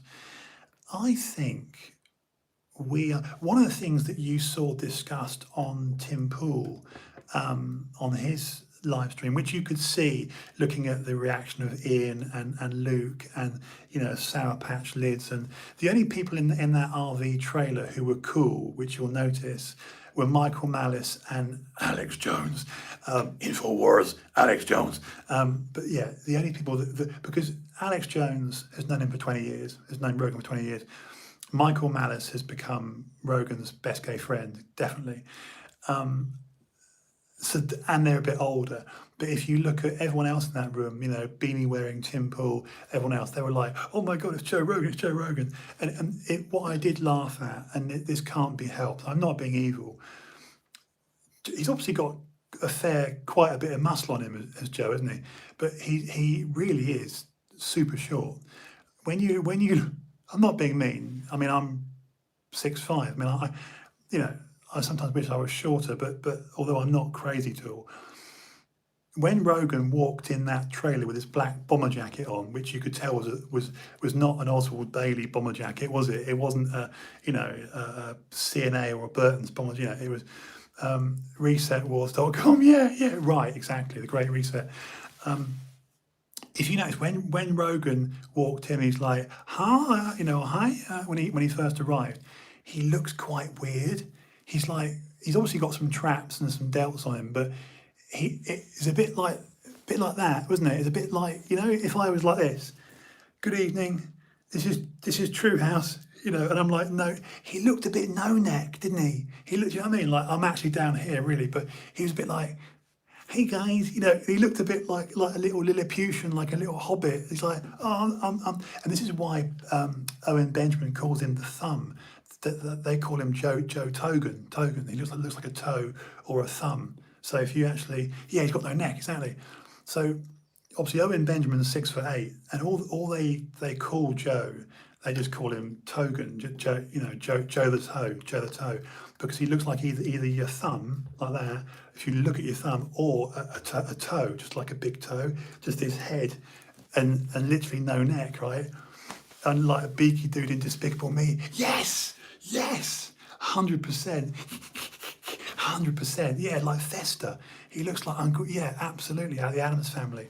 So, look, I would jump through fiery rings of shit to be on that show. I mean, I used to meet Tom Reeder when I was still in Croydon every Sunday in Islington.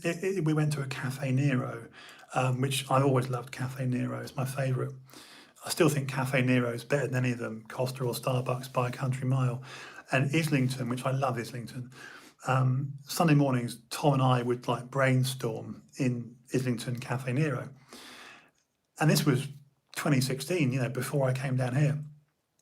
And he's like, just, if we get you on Rogan, I was like, no, we will go on Rogan, But that's 5 years ago. And of course, the explosion in the last 5 years has been, I would like to state for the record that Rogan's absolutely immense. Yeah, look, Steve, he is. Again, I always tell that Nero does indeed. It is. Nero, there's something about Nero from Jamo Nazar, great English, or Algerian bodybuilder, Jamo Nazar. When I first met Jamo, when I was head doorman at Café de Paris, 97, 98, 99, those 3 seasons I did, Jamo Nazar was on Frith Street and Dean Street, just off Compton Street in Soho, on the corner there when Jamo was big. And I was training for Gladiators to get on. I had my interview with Nigel Lithgow at London Weekend Television at Millbank, South Bank Towers to get on Gladiators. This would have been 96 or 97. And Jamo helped me with that audition. And Jamo worked he ran that Cafe Nero, which is obviously gay central, and it was, I'd go into Soho after work at Cafe de Paris at 3, 4 in the morning, and hang Cafe Nero with, Jamo. It's just happy memories of Cafe Nero.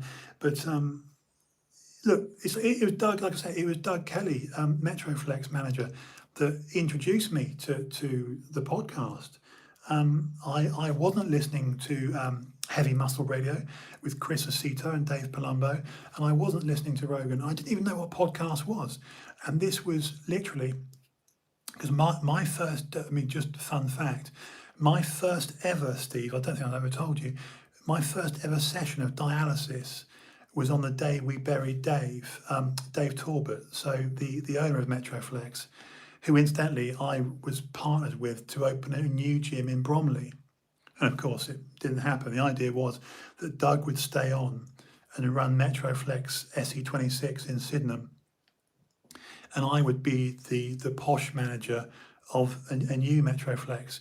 My wife used to go to Gladiators and watch their episode a few years back, and you were in the audience. Yes, I would have been. Yes, yeah, I screamed myself hoarse because, of course, Phil Norman won it. Thank you. Yeah. Wearing my crazy wear bum bag and my Stars and Stripes crazy wear baggies, platinum crazy wear.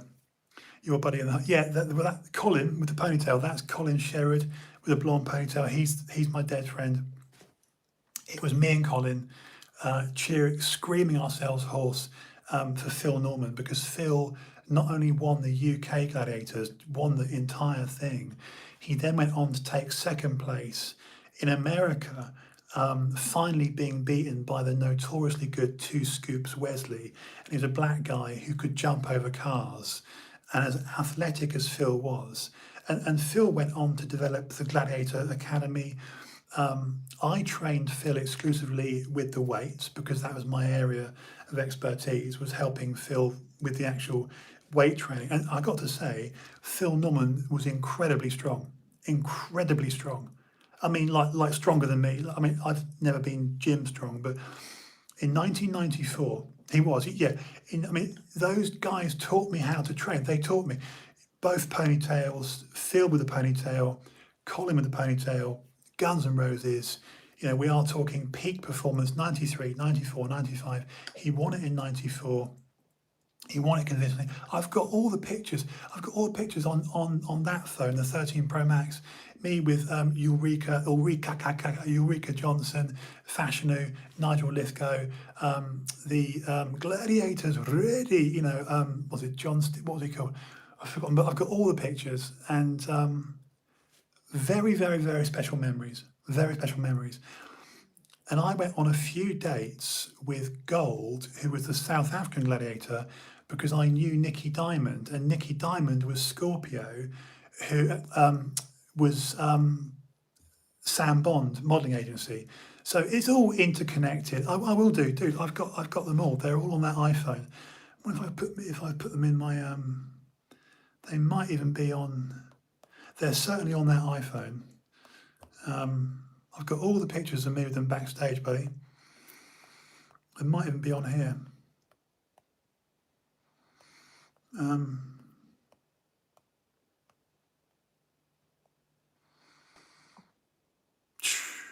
Look at me, look. Eesh. Me and Josh are watching you whilst driving. I told him about your modelling days. Oh yeah, dude. I got shots of, I say everything's really on that iPhone.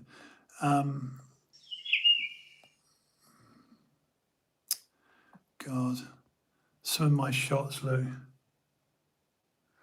whether that actually shows or not. Have some delts and sweep.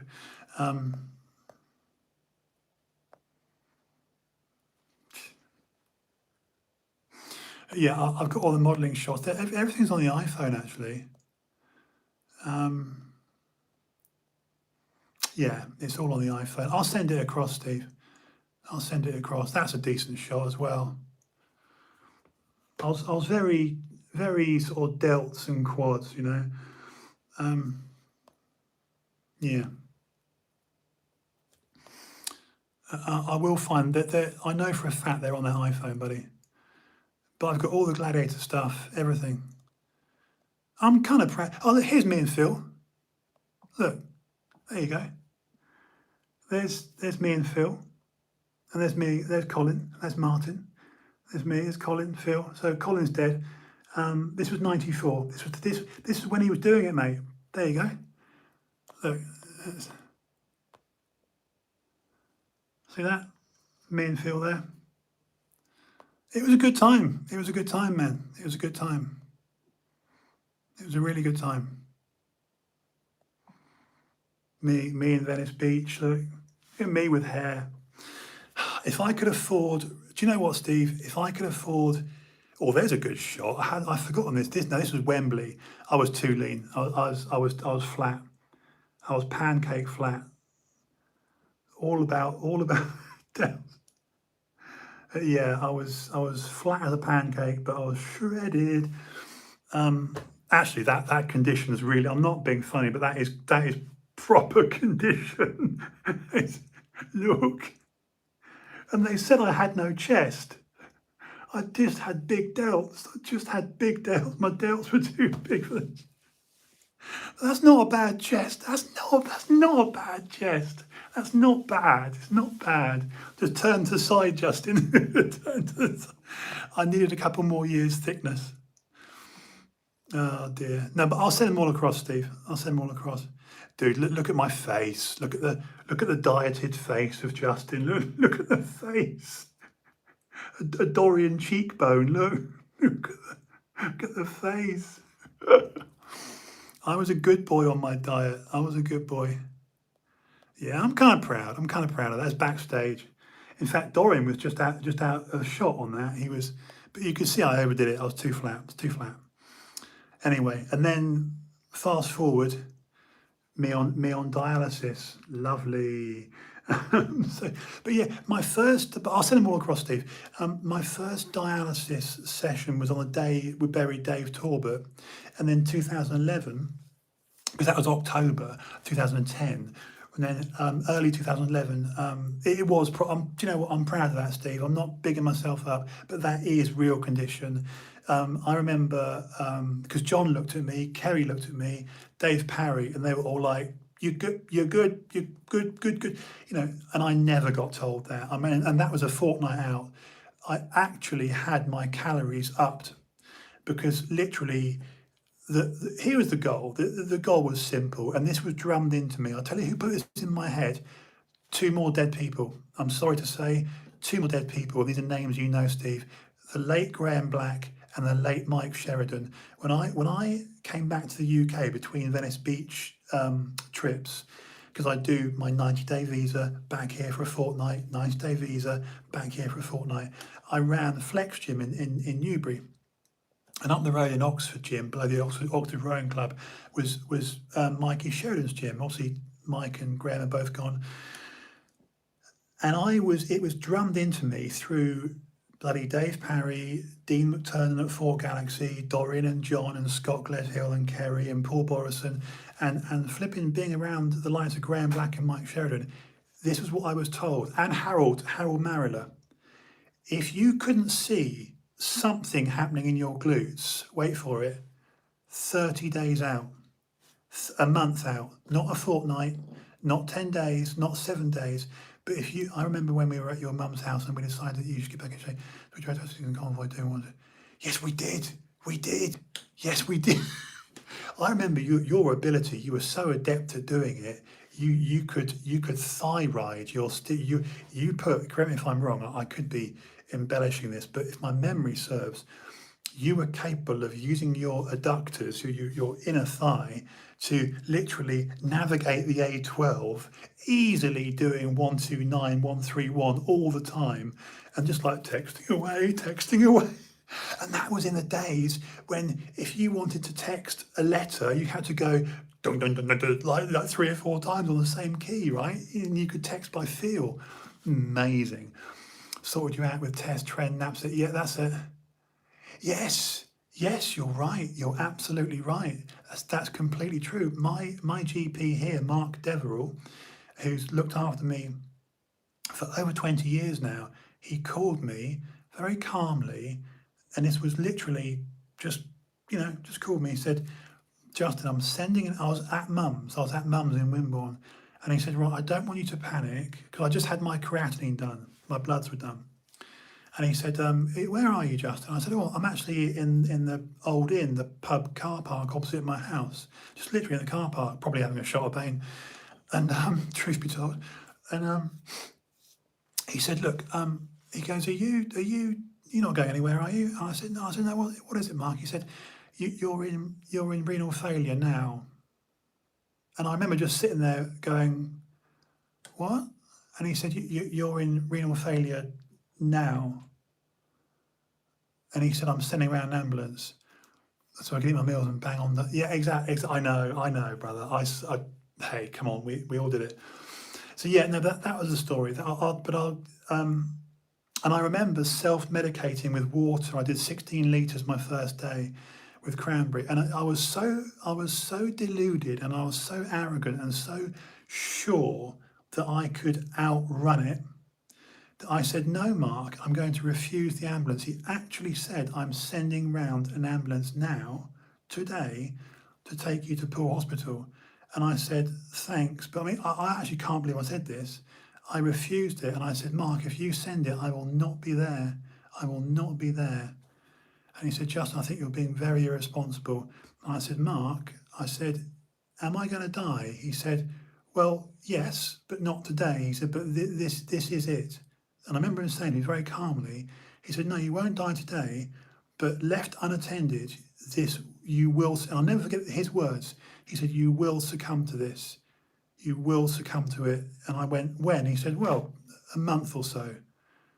And when I actually heard those words, I was still arrogant enough to go, I'll fix this. And I stayed at my mum's for 48 hours and I overhydrated with 16 litres. I literally flooded myself with water. And it actually, all I achieved was to dilute my creatinine. And my creatinine had gone to about 480, 500, which is obviously frightening figures for a normal person, muscular or not. And only when I was actually arrogant enough to go back to Croydon and then have such tremendous headaches, because obviously my blood pressure was rising. And the blood pressure, brother, I kid you not, I've still got it, was 215/205. And then it went down to 205/195, systolic and diastolic. And they said to me, right, you're now in resuscitation at King's because over your kidney failure, you're now going into heart failure just on blood pressure alone. And the first person that came down like a shot was Doug Kelly. Doug Kelly came down in about half an hour. Obviously, he's local, of course. But he left Croydon and he got to me on a Saturday night, and I'd gone from CKD, chronic kidney disease, to AKF, acute kidney failure. And when you see people and they're like, oh, I'm in kidney failure. Well, they're not really, because you can walk around in renal failure for 3 to 6 months. But when you actually make that slip from chronic kidney disease to acute kidney failure, you're done. You're done that day. Yeah, it was absolutely. And I'll never forget, in the way it presented itself, Steve, this was a Saturday morning, and I was teaching clients at Metroflex. Yeah, and I remember, do you know what I did? And this is so Justin, I took more Nurofen, Steve. I took more, and I remember looking at Doug Kelly, and Doug looked at me, he went, brother, you don't look right. And I went, what? And he said, Just, I'm not being funny. He said, you've gone grey, mate. You don't look good. And then another person called Andy Pinnock, they come to me, and literally 3 or 4 people that I know as, just, when you see people at the gym that are like gym acquaintances, like, hey, bud, you're right, bud. You don't know them really well. And like those level people were coming up to me going, you're right, Just. Do you know what I mean? And the 3rd and the 4th and the 5th on a Saturday morning, we're just going, you're all right, Jay, you're all right. So I looked off. I looked deathly. As he says, with black eyes now, but this is lack of sleep. But yeah, do you know what, Steve? I was so crazy. I remember going to the toilet, having another bit of Bane, having more Nurofen Plus, and thinking, I'll get through.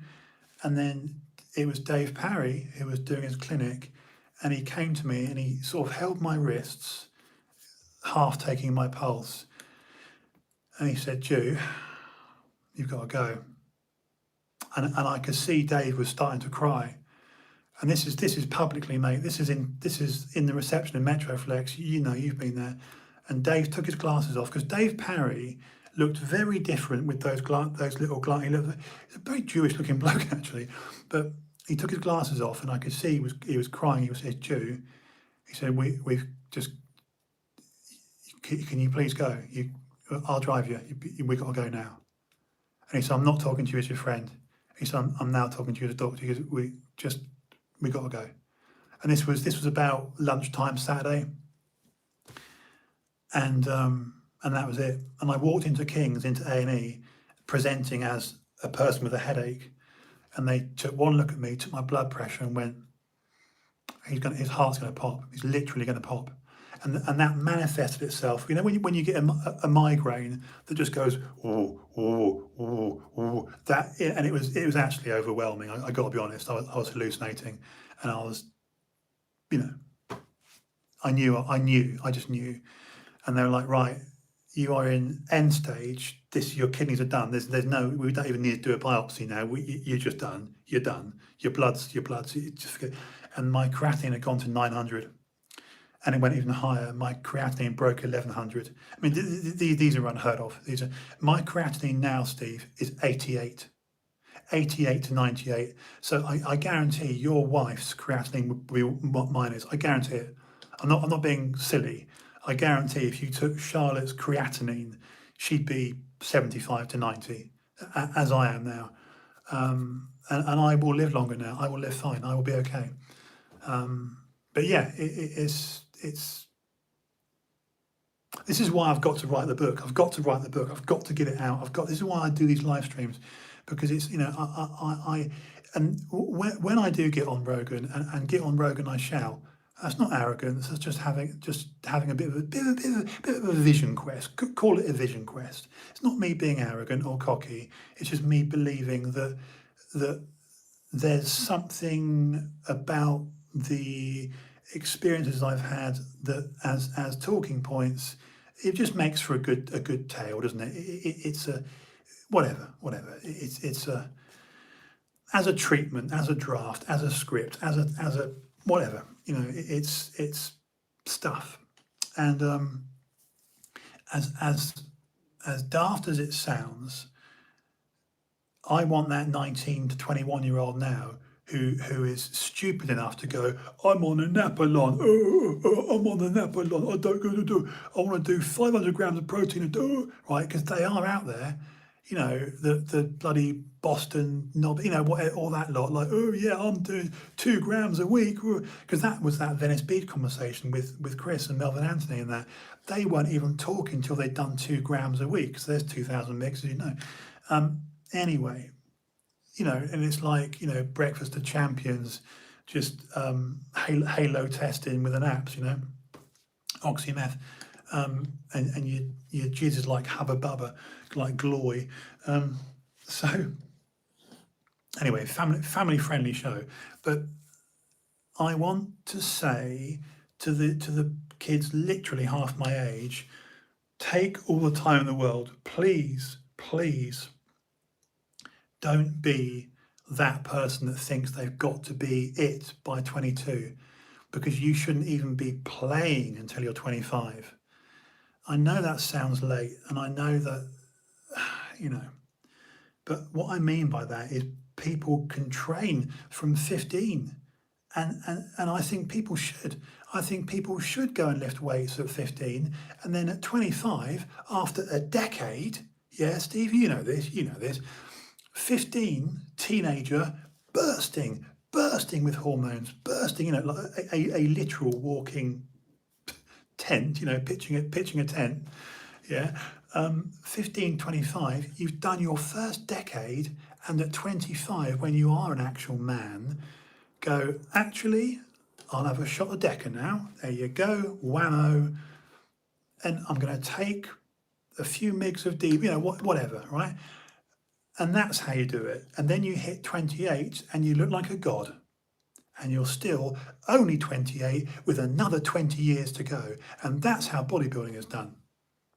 Am I wrong? Am I wrong? Because if I could roll my dice again, and don't tell me you've not had the same thoughts, because I know you and I are on the same hymn sheet, the same we are.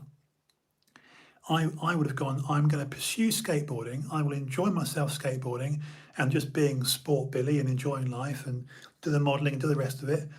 Obviously not take anything addictive ever, seriously, cigarettes or chocolate or Haagen-Dazs or Newbane.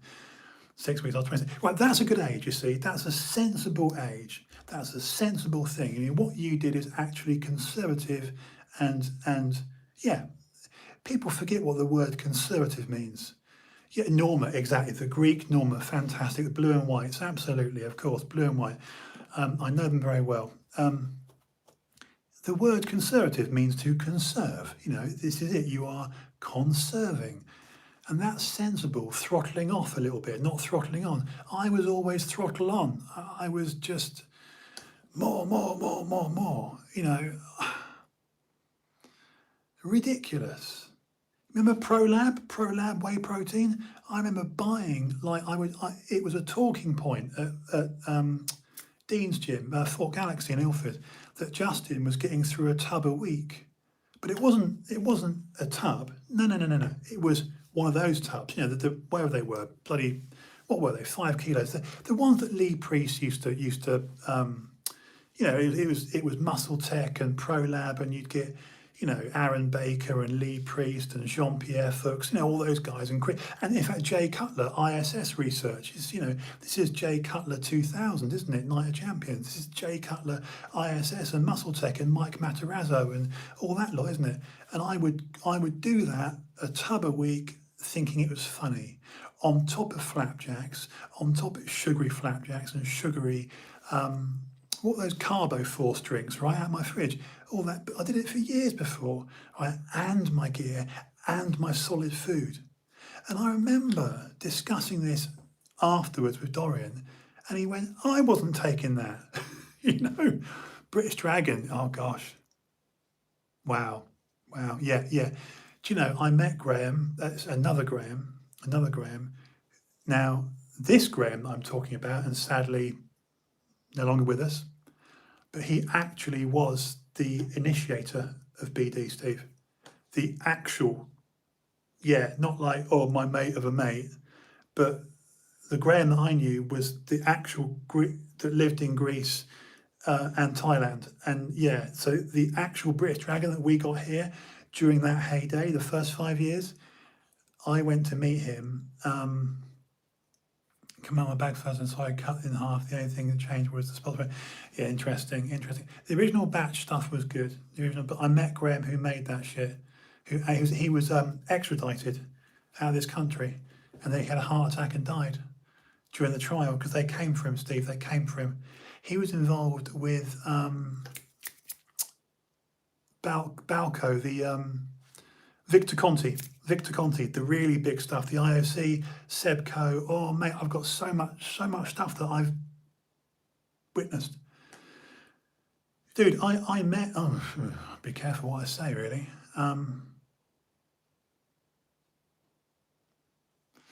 Whether to say it or not. IOC, Sebastian Coe, Crystal Palace. I did an exchange once with, and I wasn't looking at a hologram, mate. It was Sebco. For real. That would have been summer '95, Your Honour. I of course, that would be put out as hearsay now, wouldn't it? But I'm telling you, as a friend, that's what happened. I was there. Sebco, the running track at Crystal Palace. What were they using then? I think we gave them real British pheromone with, gosh, it might have been erythropoietin, Steve. It might have been EPO. I'd have to really think on that. But you know me, I don't talk about things that I've heard. I talk about things that I was actually there. I was in the car, in the room, in the reception, in the this is it. It's happening here. Steve Winter. Right. Well, what I was about to say. I mean, you've mentioned Steve Winter. You've got to remember where I met Steve Winter. I met Steve Winter at Ben Ryan's gym, and it's called Ryan's Gym, and it's under the arches on the hilltop there, top of the street in Sydenham. Now, you know that area, Sydenham, so because obviously you've got your lot up the road in, Catford, right? So the people, yeah, live right. Now you're talking, because Linford and also, oh God, the other black guy, Daley Thompson, Linford and Seb Coe, between, and you know this to be true, Crystal Palace training, Ryan's gym, Steve Winter, Ben Ryan, myself, Dave Parry, the list goes on. I was literally taxi driver. I was taxi driver / holder. It's true. I was effectively the muscle. But Steve Winter and I got on very well. Steve Winter was the first person to teach me to squat with a black sheet over the mirror, because once we'd mastered the front squat at Ben Ryan's gym, and again, I'll say it, I was actually taught front squat by Dave Parry and Steve Winter, and that's just that. That's just the truth. And the demand was for me to be allowed in the club, because don't forget, I was the brunt of many a joke because of my accent, the Bournemouth boy, the posh boy. During Kent, was a place of worship where people were liking religion, praying. That was a place of worship where people to dodge paying rent. Absolutely. In Aylesbury, yeah. I went to ministry. Well, I went to the first ministry and the second, but Steve and I,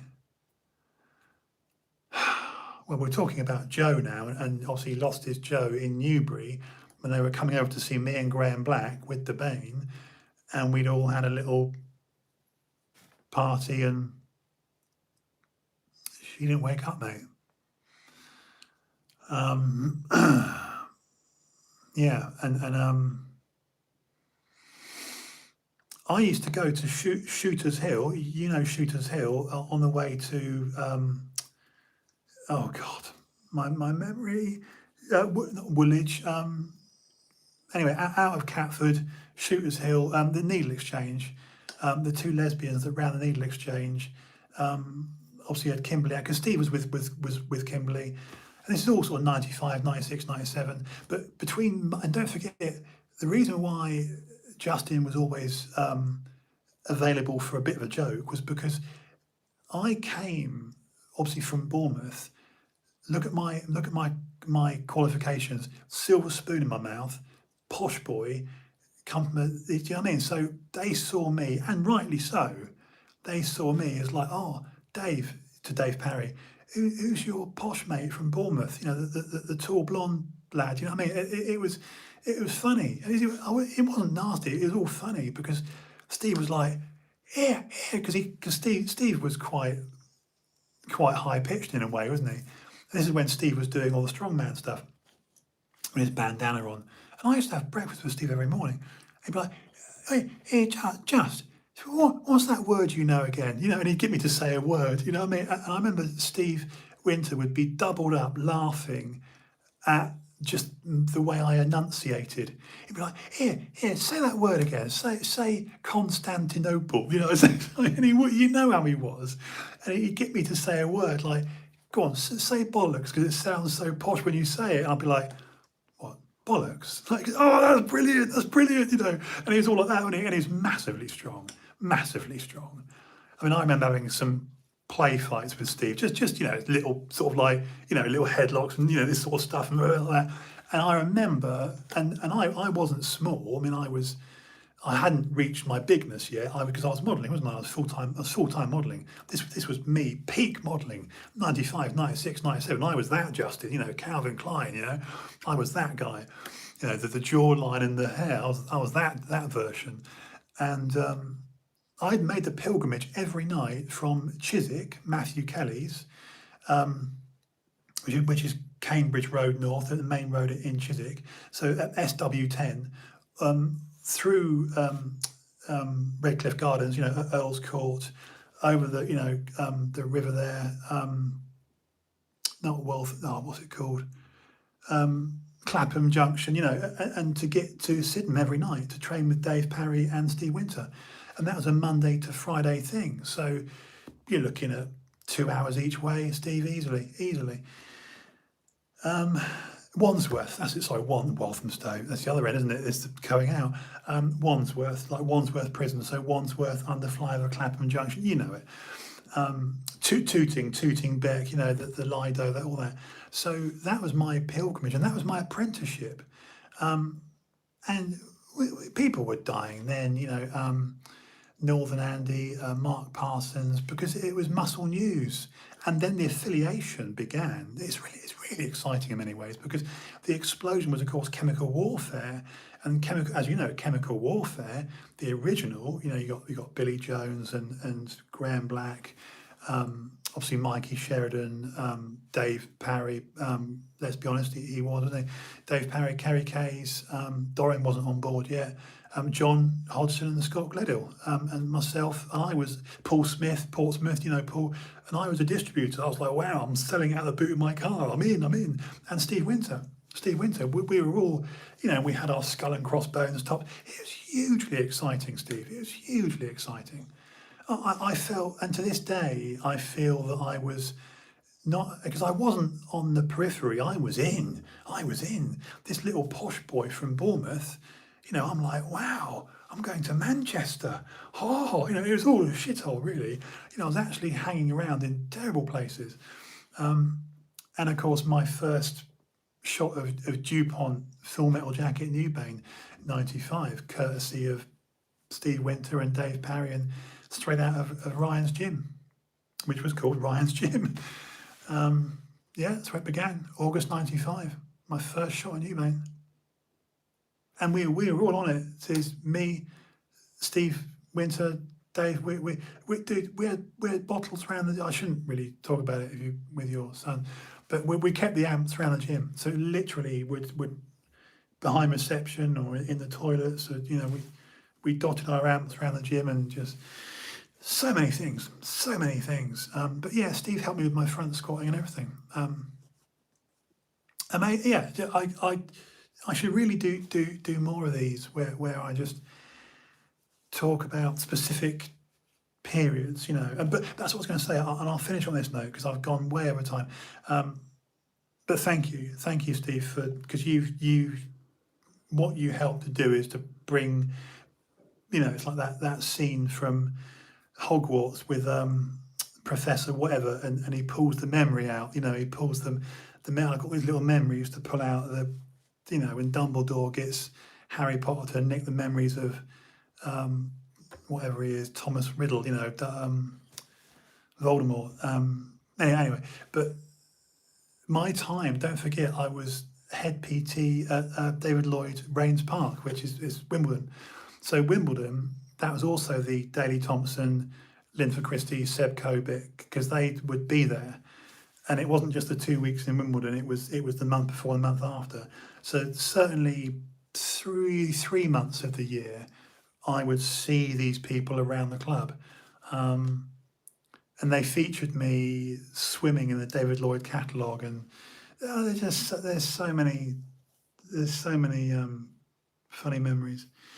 But yeah. And lastly, all the experimental stuff.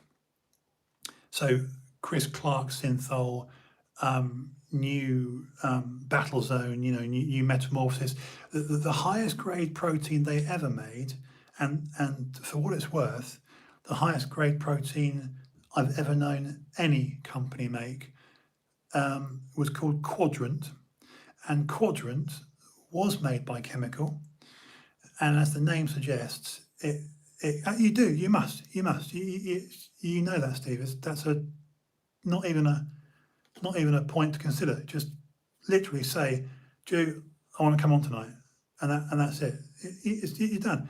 Come on when you want. Come on when you want. I mean seriously, I'm doing this every weeknight. You know that. If you say you want to come on Monday, come on Monday. Tuesday. There's no day that I can't do, is there? So just, think about it tomorrow. Think about it over the weekend. Just say a day, and you do it. Come on, and we'll do it on WhatsApp, Steve. We'll do it because I know for a fact that if you literally go WhatsApp, probably best to do it on the pixel number, because this iPhone here, which I've got in landscape, which we're doing YouTube on, and then this phone over here, which I've got in vertical, which is my Samsung now, but I'll do it on this, the Pixel, because obviously the Samsung has got no SIM card. I'm using the Samsung for its camera, frankly, for Instagram. Because you don't need a SIM card in a phone at all, as long as you've got a Wi-Fi. This is the good thing about these phones. You don't need a SIM card at all. Just use the phone for its camera, for its ability to be a computer. As long as you've got an unlocked phone, just that Samsung is unlocked, and I'm using it without a SIM card with my Wi-Fi, because that's all you need. But yeah, we'll do it on if you WhatsApp me on the Pixel number, the one ending, what am I? 077701. That number, yeah.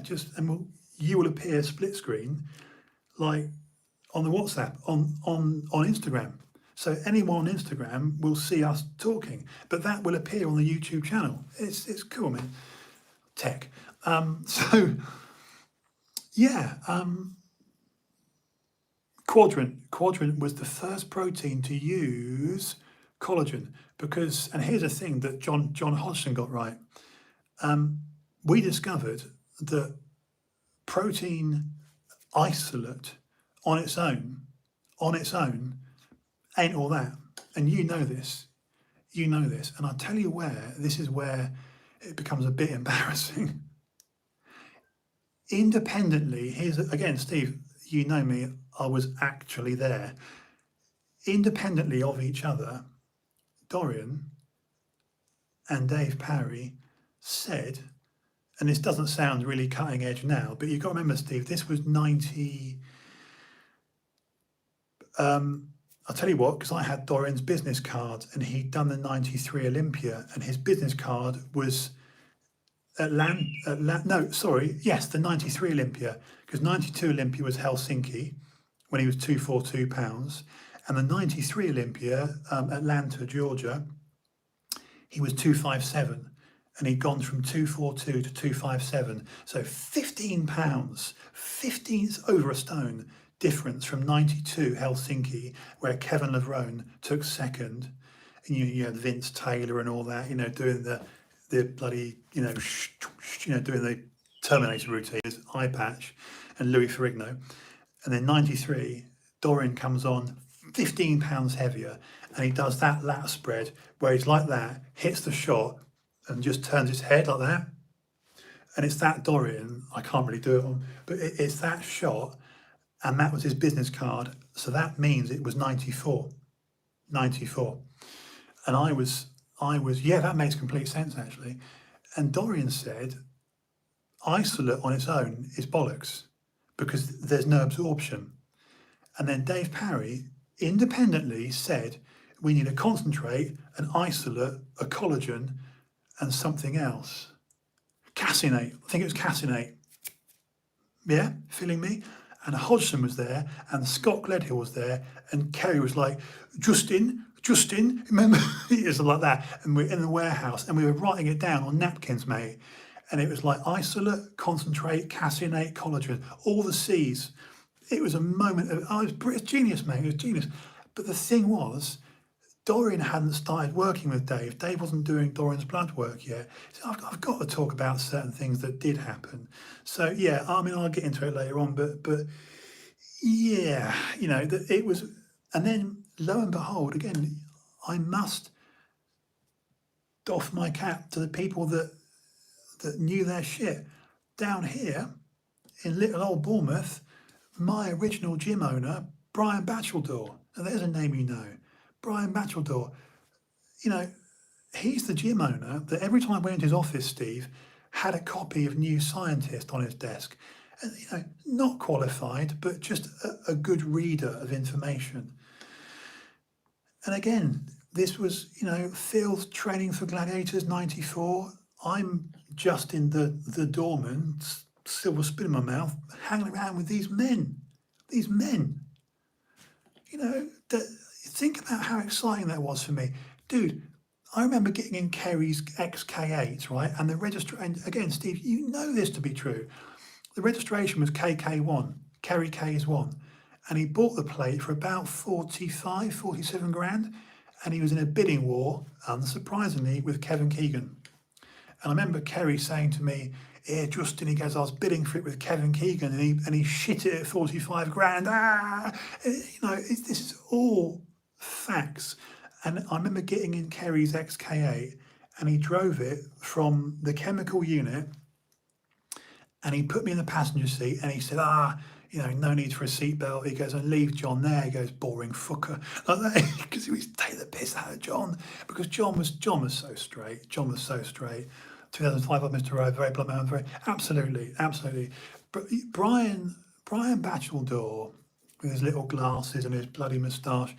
Brian, he's never changed that look, by the way. Brian's looked like that since Quayside Gym down here in Poole in the late 80s, mate. And don't forget, I didn't come on board till 1990, did I? I mean, my first year as an 18-year-old in the industry was below decks leisure club in a hotel in Bournemouth, me being a programmer and pool tester and gym cleaner dog's body at below decks leisure club in a hotel. And of course, 91, I'm at Queen's Park Health Club, which was fitness first. The rest you know. And I become, from inception, the first PT in the UK fitness first. Point being, Brian was my gym owner. We had the Olympian gym shut down and it became the new Olympian. And I was there. And Brian Batcheldor, no emotion. If you saw Brian laughing, it was quite rare. If you saw Brian Batcheldor going, that was pretty fucking rare. His demeanour, his countenance was very serious. But, a bit of Napoleon syndrome. You've seen him. Brian looks like that Gimli, the dwarf out of Lord of the Rings, doesn't he? The one.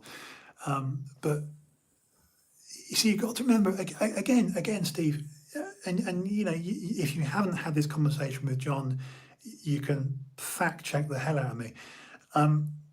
The late great Jean-Paul Sigmarsson. You probably know this, but Brian was responsible for. I'll tell you who Brian was responsible for bringing over to this country.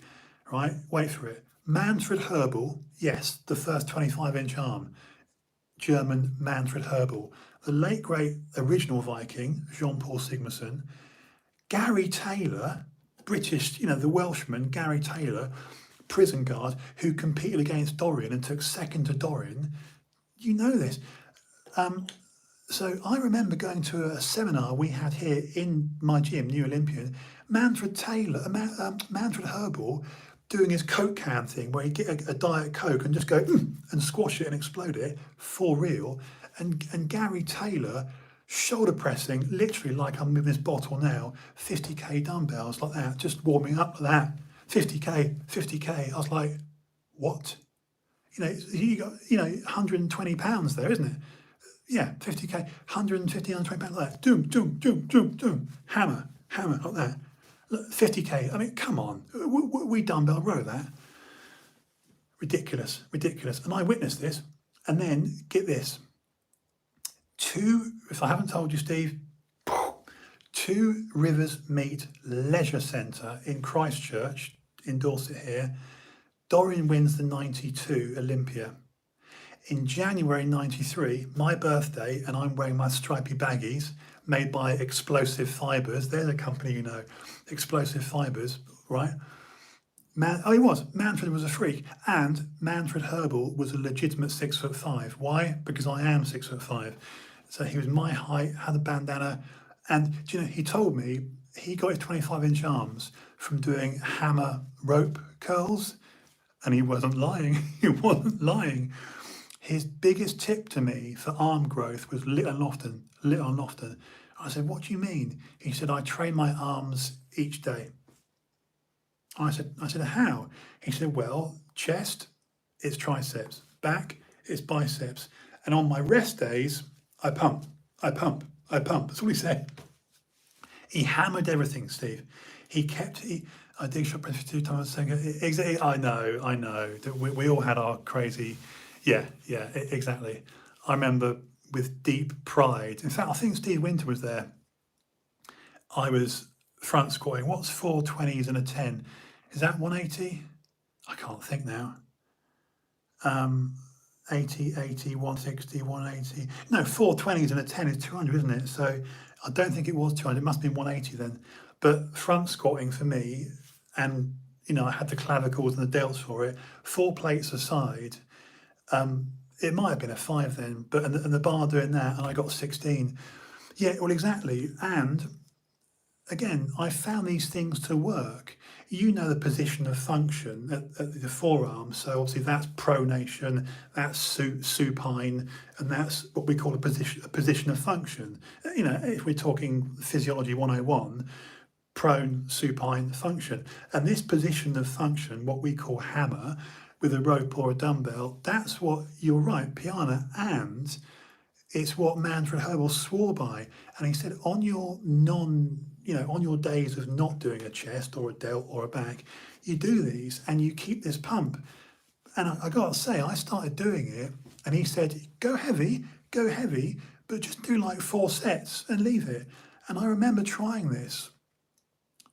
Lo and behold, I only put a couple of inches on, because I really did. And you go through periods of either forgetting or not doing it, or the reality is, if you actually employ these methods and you don't stop and you go, I know what I'm going to do. I will do this technique, not for 8 weeks. No. I'll do it for 18 months. And again, Steve, you're an intelligent man, and this is John as well, and probably James. The reality is, none of us actually don't come off the gas. Even the most dedicated among us, we do come off the gas. We'll go, oh yeah, I'm doing this new technique, I'm doing this just, and you'll do it for 12 weeks, but you won't do it for 12 months. And if there's one thing that I kind of, the pennies drop now, is, the age we're at, if you actually say, I will force arm growth by doing this, approved technique, but I'm going to do it for the next year or 2, but I will religiously do it. Fucking works. It actually works. But none of us do it. We do a new program. Oh, I did it for 16 weeks. But then what did you do? You kind of went back to your old ways, didn't you? And it's true. And that's irrespective of nutrients and supplements and gear and what the weather's doing. So look, lastly, just this thing. Brian brought over, and I'll finish with this little anecdote, because again, I feel like I'm skimming. When you throw a stone, skimmer on the ocean, or I'm giving little. Dorian had won. This is just gives me goosebumps. Dorian had won the 92 Helsinki at 242 pounds. We had yet to see Spendy exactly. This is the thing. And do you know what, Steve? Do you know why? Do you know why we don't do it and people don't buy it? Because it ain't that sexy. It's true. Again, you know this to be true. It's not that sexy. What's sexy is you or I saying, do this for 30 days and you'll have that. You know what I mean? And that's sexy. Because it's an immediate contract, isn't it? It's like, right, these are the conditions. You apply yourself for 30 days and whammo, instant gratification. But the reality is you don't do 30 days. You need 2 or 3 years, buddy, of just not doing anything else. You do that damn technique and you don't skip a meal. And guess what? You actually will reduce your waist and grow your arms. Do we ever exactly?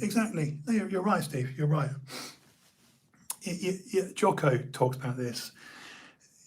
Under eating or undersleeping. Yeah, I'm actually of the opinion now that provided you are exactly, Steve. Exactly. It's not sexy. It's not. It's. John Hodgson was very good at saying this. If you were to, and Lee Powell as well, if you actually followed a bodybuilder proper, as John would say, proper, Justin, was Justin, it's really boring. It makes for a terribly boring documentary. I mean, take a John Hodgson. I mean, you know John very well. If you actually followed, a cameraman, following, it's so boring. It's so boring because it's so correct. Now, what's exciting is watching the man have a shot in the cubicle, and then the man doing something radical with a cheeseburger. You know what I mean? It's exactly undereating and oversleeping. Yeah, exactly, undereating and undersleeping. It's true. But look, just very quickly, and I'm going to go because I've gone 2 hours 20 minutes now. Haven't done one this long for a while. It's 93, it's Jan 93, and remember, we've not seen Dorian at 257 till that year's September, October, whenever it was. So we see, this is Steve, this is going to blow your mind, Brian being Brian and being, because he was doing the South African, dude, to put this in perspective, I saw bloody, Bill Kazmaier, Bill Kazmaier, eyes popping out his head. This is who Brian had over. I'm 19, for goodness sake. I'm 21, and I'm seeing world strongmen in the gym doing a seminar in Little Bournemouth through Brian. His actual use to them was the gear. You know this. So it's Jan 93. He's got an off-season Dorian. Obviously, he's with Debbie then. Lewis would have been the little kid. I'm in the audience, second row, with my girlfriend at the time, some go-go dancer called Sarah from the Palace nightclub. Brilliant. Used to glow on her face. Fantastic. Anyway, I've got my explosive fibres on, replete with my Gary Stridham crazy wear pleather bum bag, you know the one, right? Black with crazy wear on it, and Mike Christian platinum baggies or explosive fibres with just awful dress. But it's 93. That was all the rage. Ottomix, of course. And Ottomix that you had to import from America. It's before the days of Don McDuff and DM Trade, my friend. We had to import that shit from America. Explosive, yeah, brilliant. Triple XL, wasn't it? Had all that shit, Ottomix, everything making you look like a coat hanger, walking around like a twat with no muscle. Brilliant, genius. So Dorian walks on stage, guerrilla wear, absolutely. You had Mike Christian platinum wear, guerrilla wear, explosive fibres, NPC, National Physique Committee, T. Michael, I had the lot, mate, had the fucking lot, right? And the American stuff was way better than the English stuff. But to be fair, explosive fibres were very good. They were English and they were actually good. So Dorian walks on. Ask me how much he weighed, Steve. Go on, just say, how heavy was Dorian in 93 January? Well, I'll tell you. He claimed to be 22 stone and 4 pounds. Now, what's that in, hang on, calculator. 14 pounds to a stone, 22 times 14. Right, 308 plus 4 pounds. He was 22 stone, 4 pounds with a 34-inch waist. He came on and announced it on stage. So Dorian was 312, buddy. He was 312. Ready for this? He still has striations on the horseshoe. He still has striations on the horseshoe. 312, mate. I was there on my father's grave. I don't joke about stuff like that. On my father's grave, 312, mate. 22 stone and 4 pounds. Double check that. 22 times 14 pounds. 14 pounds in a stone. Yeah, it's 308 plus 4 pounds. And he said loose change. And he looked at Brian, and Brian said, "Oh, don't be, modest." And he goes, "All right, 22 stone, 4 pounds." I never forget. And it was over my girlfriend's head, just like my glory. And I used to spaff on her face like strewn. Anyway, brilliant girl. But seriously, I don't know why I said that. It was terrible, Tourette's. But to see Dorian, who was he? He's 5'11", isn't he? 5'10 and a half, 5'11". 22 stone, 4 pounds. I know, glory, love glory. 34-inch waist, and he came on, and his posing was okay. You know, he hit the trademark. You know, the Dorian shot. You know I can't do it. You know, I can't do it sitting down. The Dorian shot. You know, the calf shot. Did this, and I never forget this. Ask yourself this, brother. Think about your own body. Think about my physique. Think about James, John, all of us. But you know, even the crazy people you've seen in Vegas, right? How many people? Because I know you know the answer. Because this is a famous Franco Colombo quote. The perfect lat spread, rear. Because as you know, hitting a front lat spread is vastly different from a rear lat spread. A rear lat spread facing away from the judges, you're deliberately doing that, aren't you? A front lat spread, you're doing this, aren't you? You're not doing that on a front lat spread. You're doing that on the rear lat spread. But a front lat spread, you're popping up. If you did a pop up on the rear lat spread, you'd go to nothing. You'd see your scapula. And Franco Colombo, in the late Robert Kennedy's Muscle Mag, which I was in, I'm proud to say, I was in that edition. When I went to Venice, Steve Neese, Venice Beach Extra, British monster, 290 pounds, 6'5", blonde bomber. They put me in. Oh yeah, they put me in. I was outside goals doing all that. For real, 2001. Proud. Anyway, in Steve Neese's Venice Beach column, Franco Colombo, there's a picture of Dorian. And it was Dorian it was Dorian before the ear surgery. You know, he had his ears done. Dorian's old ears were like that. And he had the curly hair. Right, exactly. And it was a rear lat spread. And the comment was, a rear lat spread with proper Cobra development. You should see no light. No, this was a Franco Colombo quote, and it's true. Because don't forget, you know that the late Momo Benaziza, when Momo wiped the floor with Dorian in 1990, because he did at Night of Champions, the only time Dorian took second, and Momo beat him on what? Back, lat spread, pit of snakes. That guy, I'm still a bodybuilder. I'm not, but it's still there, isn't it? And Dorian said to me, you know, he'd never allow that to happen again. And with Franco's comment about how there should be no visual gap between where the Cobra lats stop and the actual forearm / tricep. Do you know what I mean? You should be a solid upside down pyramid. You should be just, a rear lat spread should be just this, you know.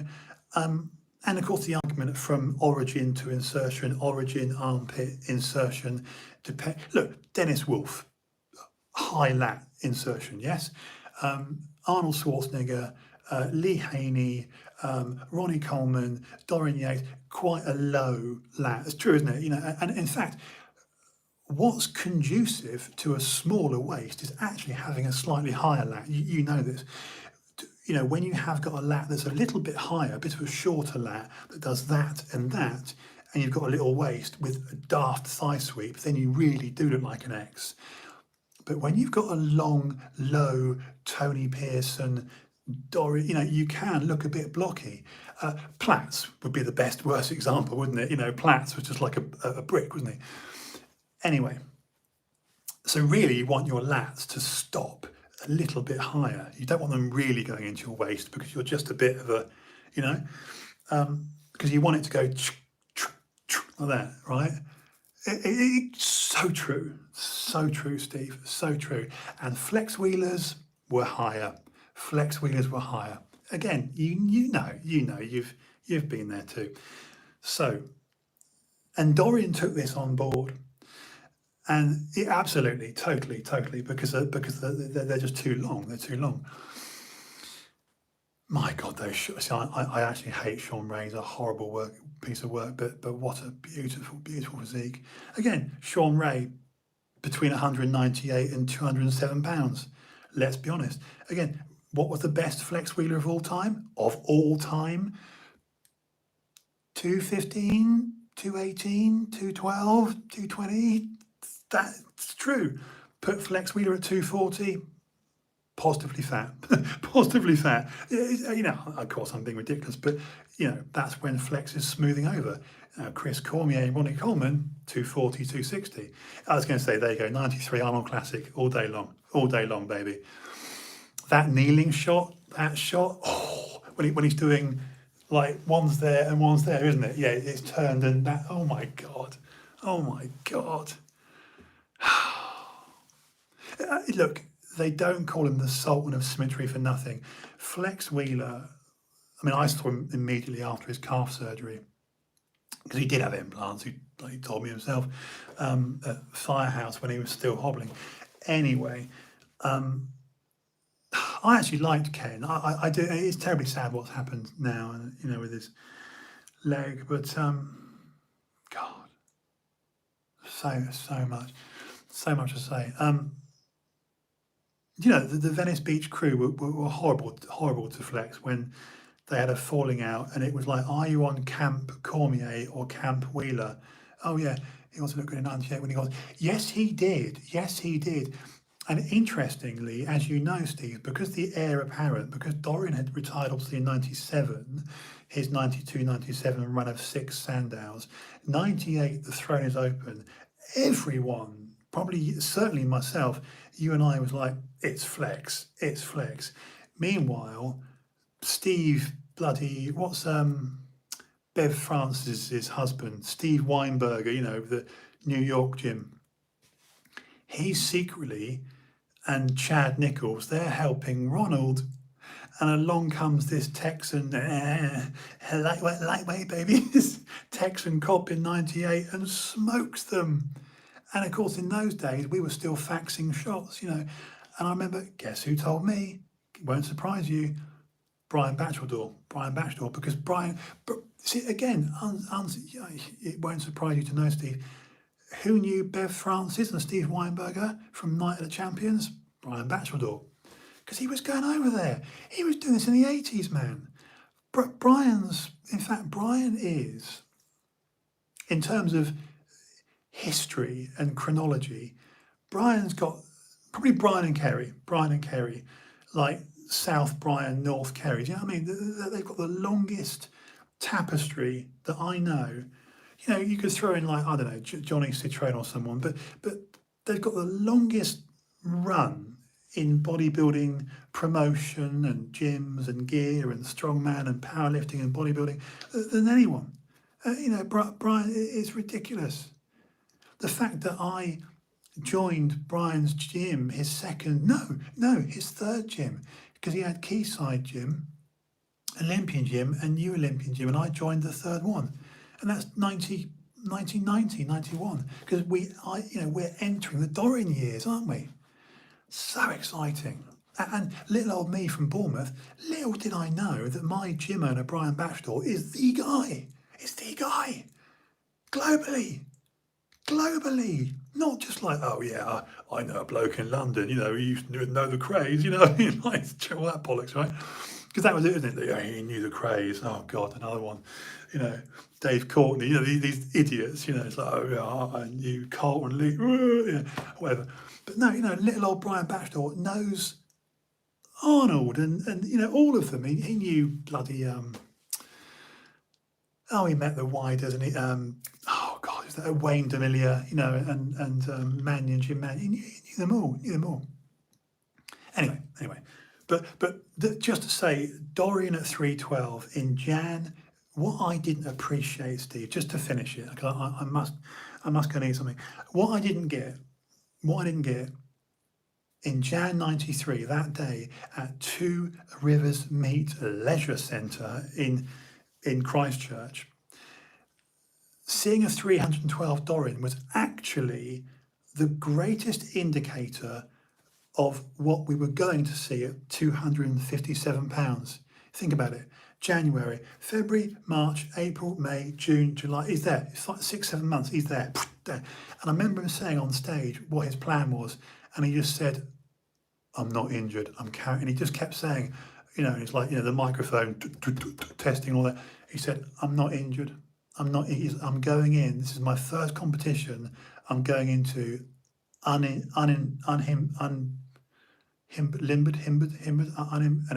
but no, carrying no injuries. And all he said in terms of dietary advice was eat more of the clean. And I know Hollingshead does this too. It's so funny, really, how cyclical this all is. Because I was watching, Fuad's Fuad's show. I like those guys. The new lot, the Ian, and Nick. What's he called? Nick Walker and James Holly. This new breed. They're all bloody good. And Hunter LeBron. It gives me hope actually because we're seeing some freaky shit, but they know their shit and they're pretty hard and conditioned, and they're really going for it. And let's face it, James Hollingshead is Dorian's weight, isn't he? James Hollingshead is actually playing with that Dorian-esque level of fitness now. I mean, from what my eyes are telling me anyway, from pictures, he's looking. I'm like, wow, James, you're actually looking like representing us UK bodybuilding as the nearest thing we've seen to a Yates-esque. You know what I mean? It's going that way. That you're grainy and hard and nasty. So and in stupidly strong. I mean, arguably stronger than Yates is. What he's rowing and squatting is more than what Dorian lifted. Anyway, and Doug's been telling me too. So yeah, the conversation was, and I remember hearing this from Dorian, if you're doing 80 grams of rice and then you go, well, I'm in the off season, well, okay, do 120 grams of rice then. But just don't change that rice to chips. Do you know what I mean? Don't smother it in mayo. Just go, oh, okay, I'm gonna have my contest food, but just put more on the plate. And again, it's funny, Steve, because it's so rhetorical. It's so like, well, yeah. And I remember John Hodgson, same thing. We talk about sweet potatoes and yams and broccoli versus spinach and sweet potato versus regular potato and chicken versus turkey and I remember Kerry like bursting in and going, oh, John Justin should, and literally taking the piss out of John because it was splitting hairs. And as your James Llewellyn, I'll never forget your James Llewellyn saying to you and I at Blue Water once, I'll never forget this conversation because I immediately liked James. I thought he was incredibly likable. And I remember James Llewellyn at the time was going through, I don't know, a bit of heartache or something. But I remember he was dressed ever so well. He knew how to dress. And he said, we were talking about ratio of clean versus a bit of filth to, when you need dense calories, a dense caloric or calorific delivery versus obtaining. This is something that Hollingshead and we've all spoken about when you need to go, well, I need another 200 calories, but I don't want to have to be so clean as to eat, this exponential sort of like, oh God, I've got to do another 100, oh God. You need the dense delivery, the yield. What do they yield? The delivery of it. And I remember James, your James Llewellyn saying, it's like pissing in the ocean if you're in shape. And it stuck in my head, or he said pissing in a wheelie bin or something, that in terms of dilution, if you're actually together, and you haven't really got, great areas of body fat to be gotten rid of, and you're ready, as I said earlier, ideally you want to be seeing 30 days out. If someone said, can you get on stage in a week? You should, you should be a month out. Oh, we're actually seeing glutes coming through. I know it sounds like an overreach, but you're over the target. You're over the target a month out.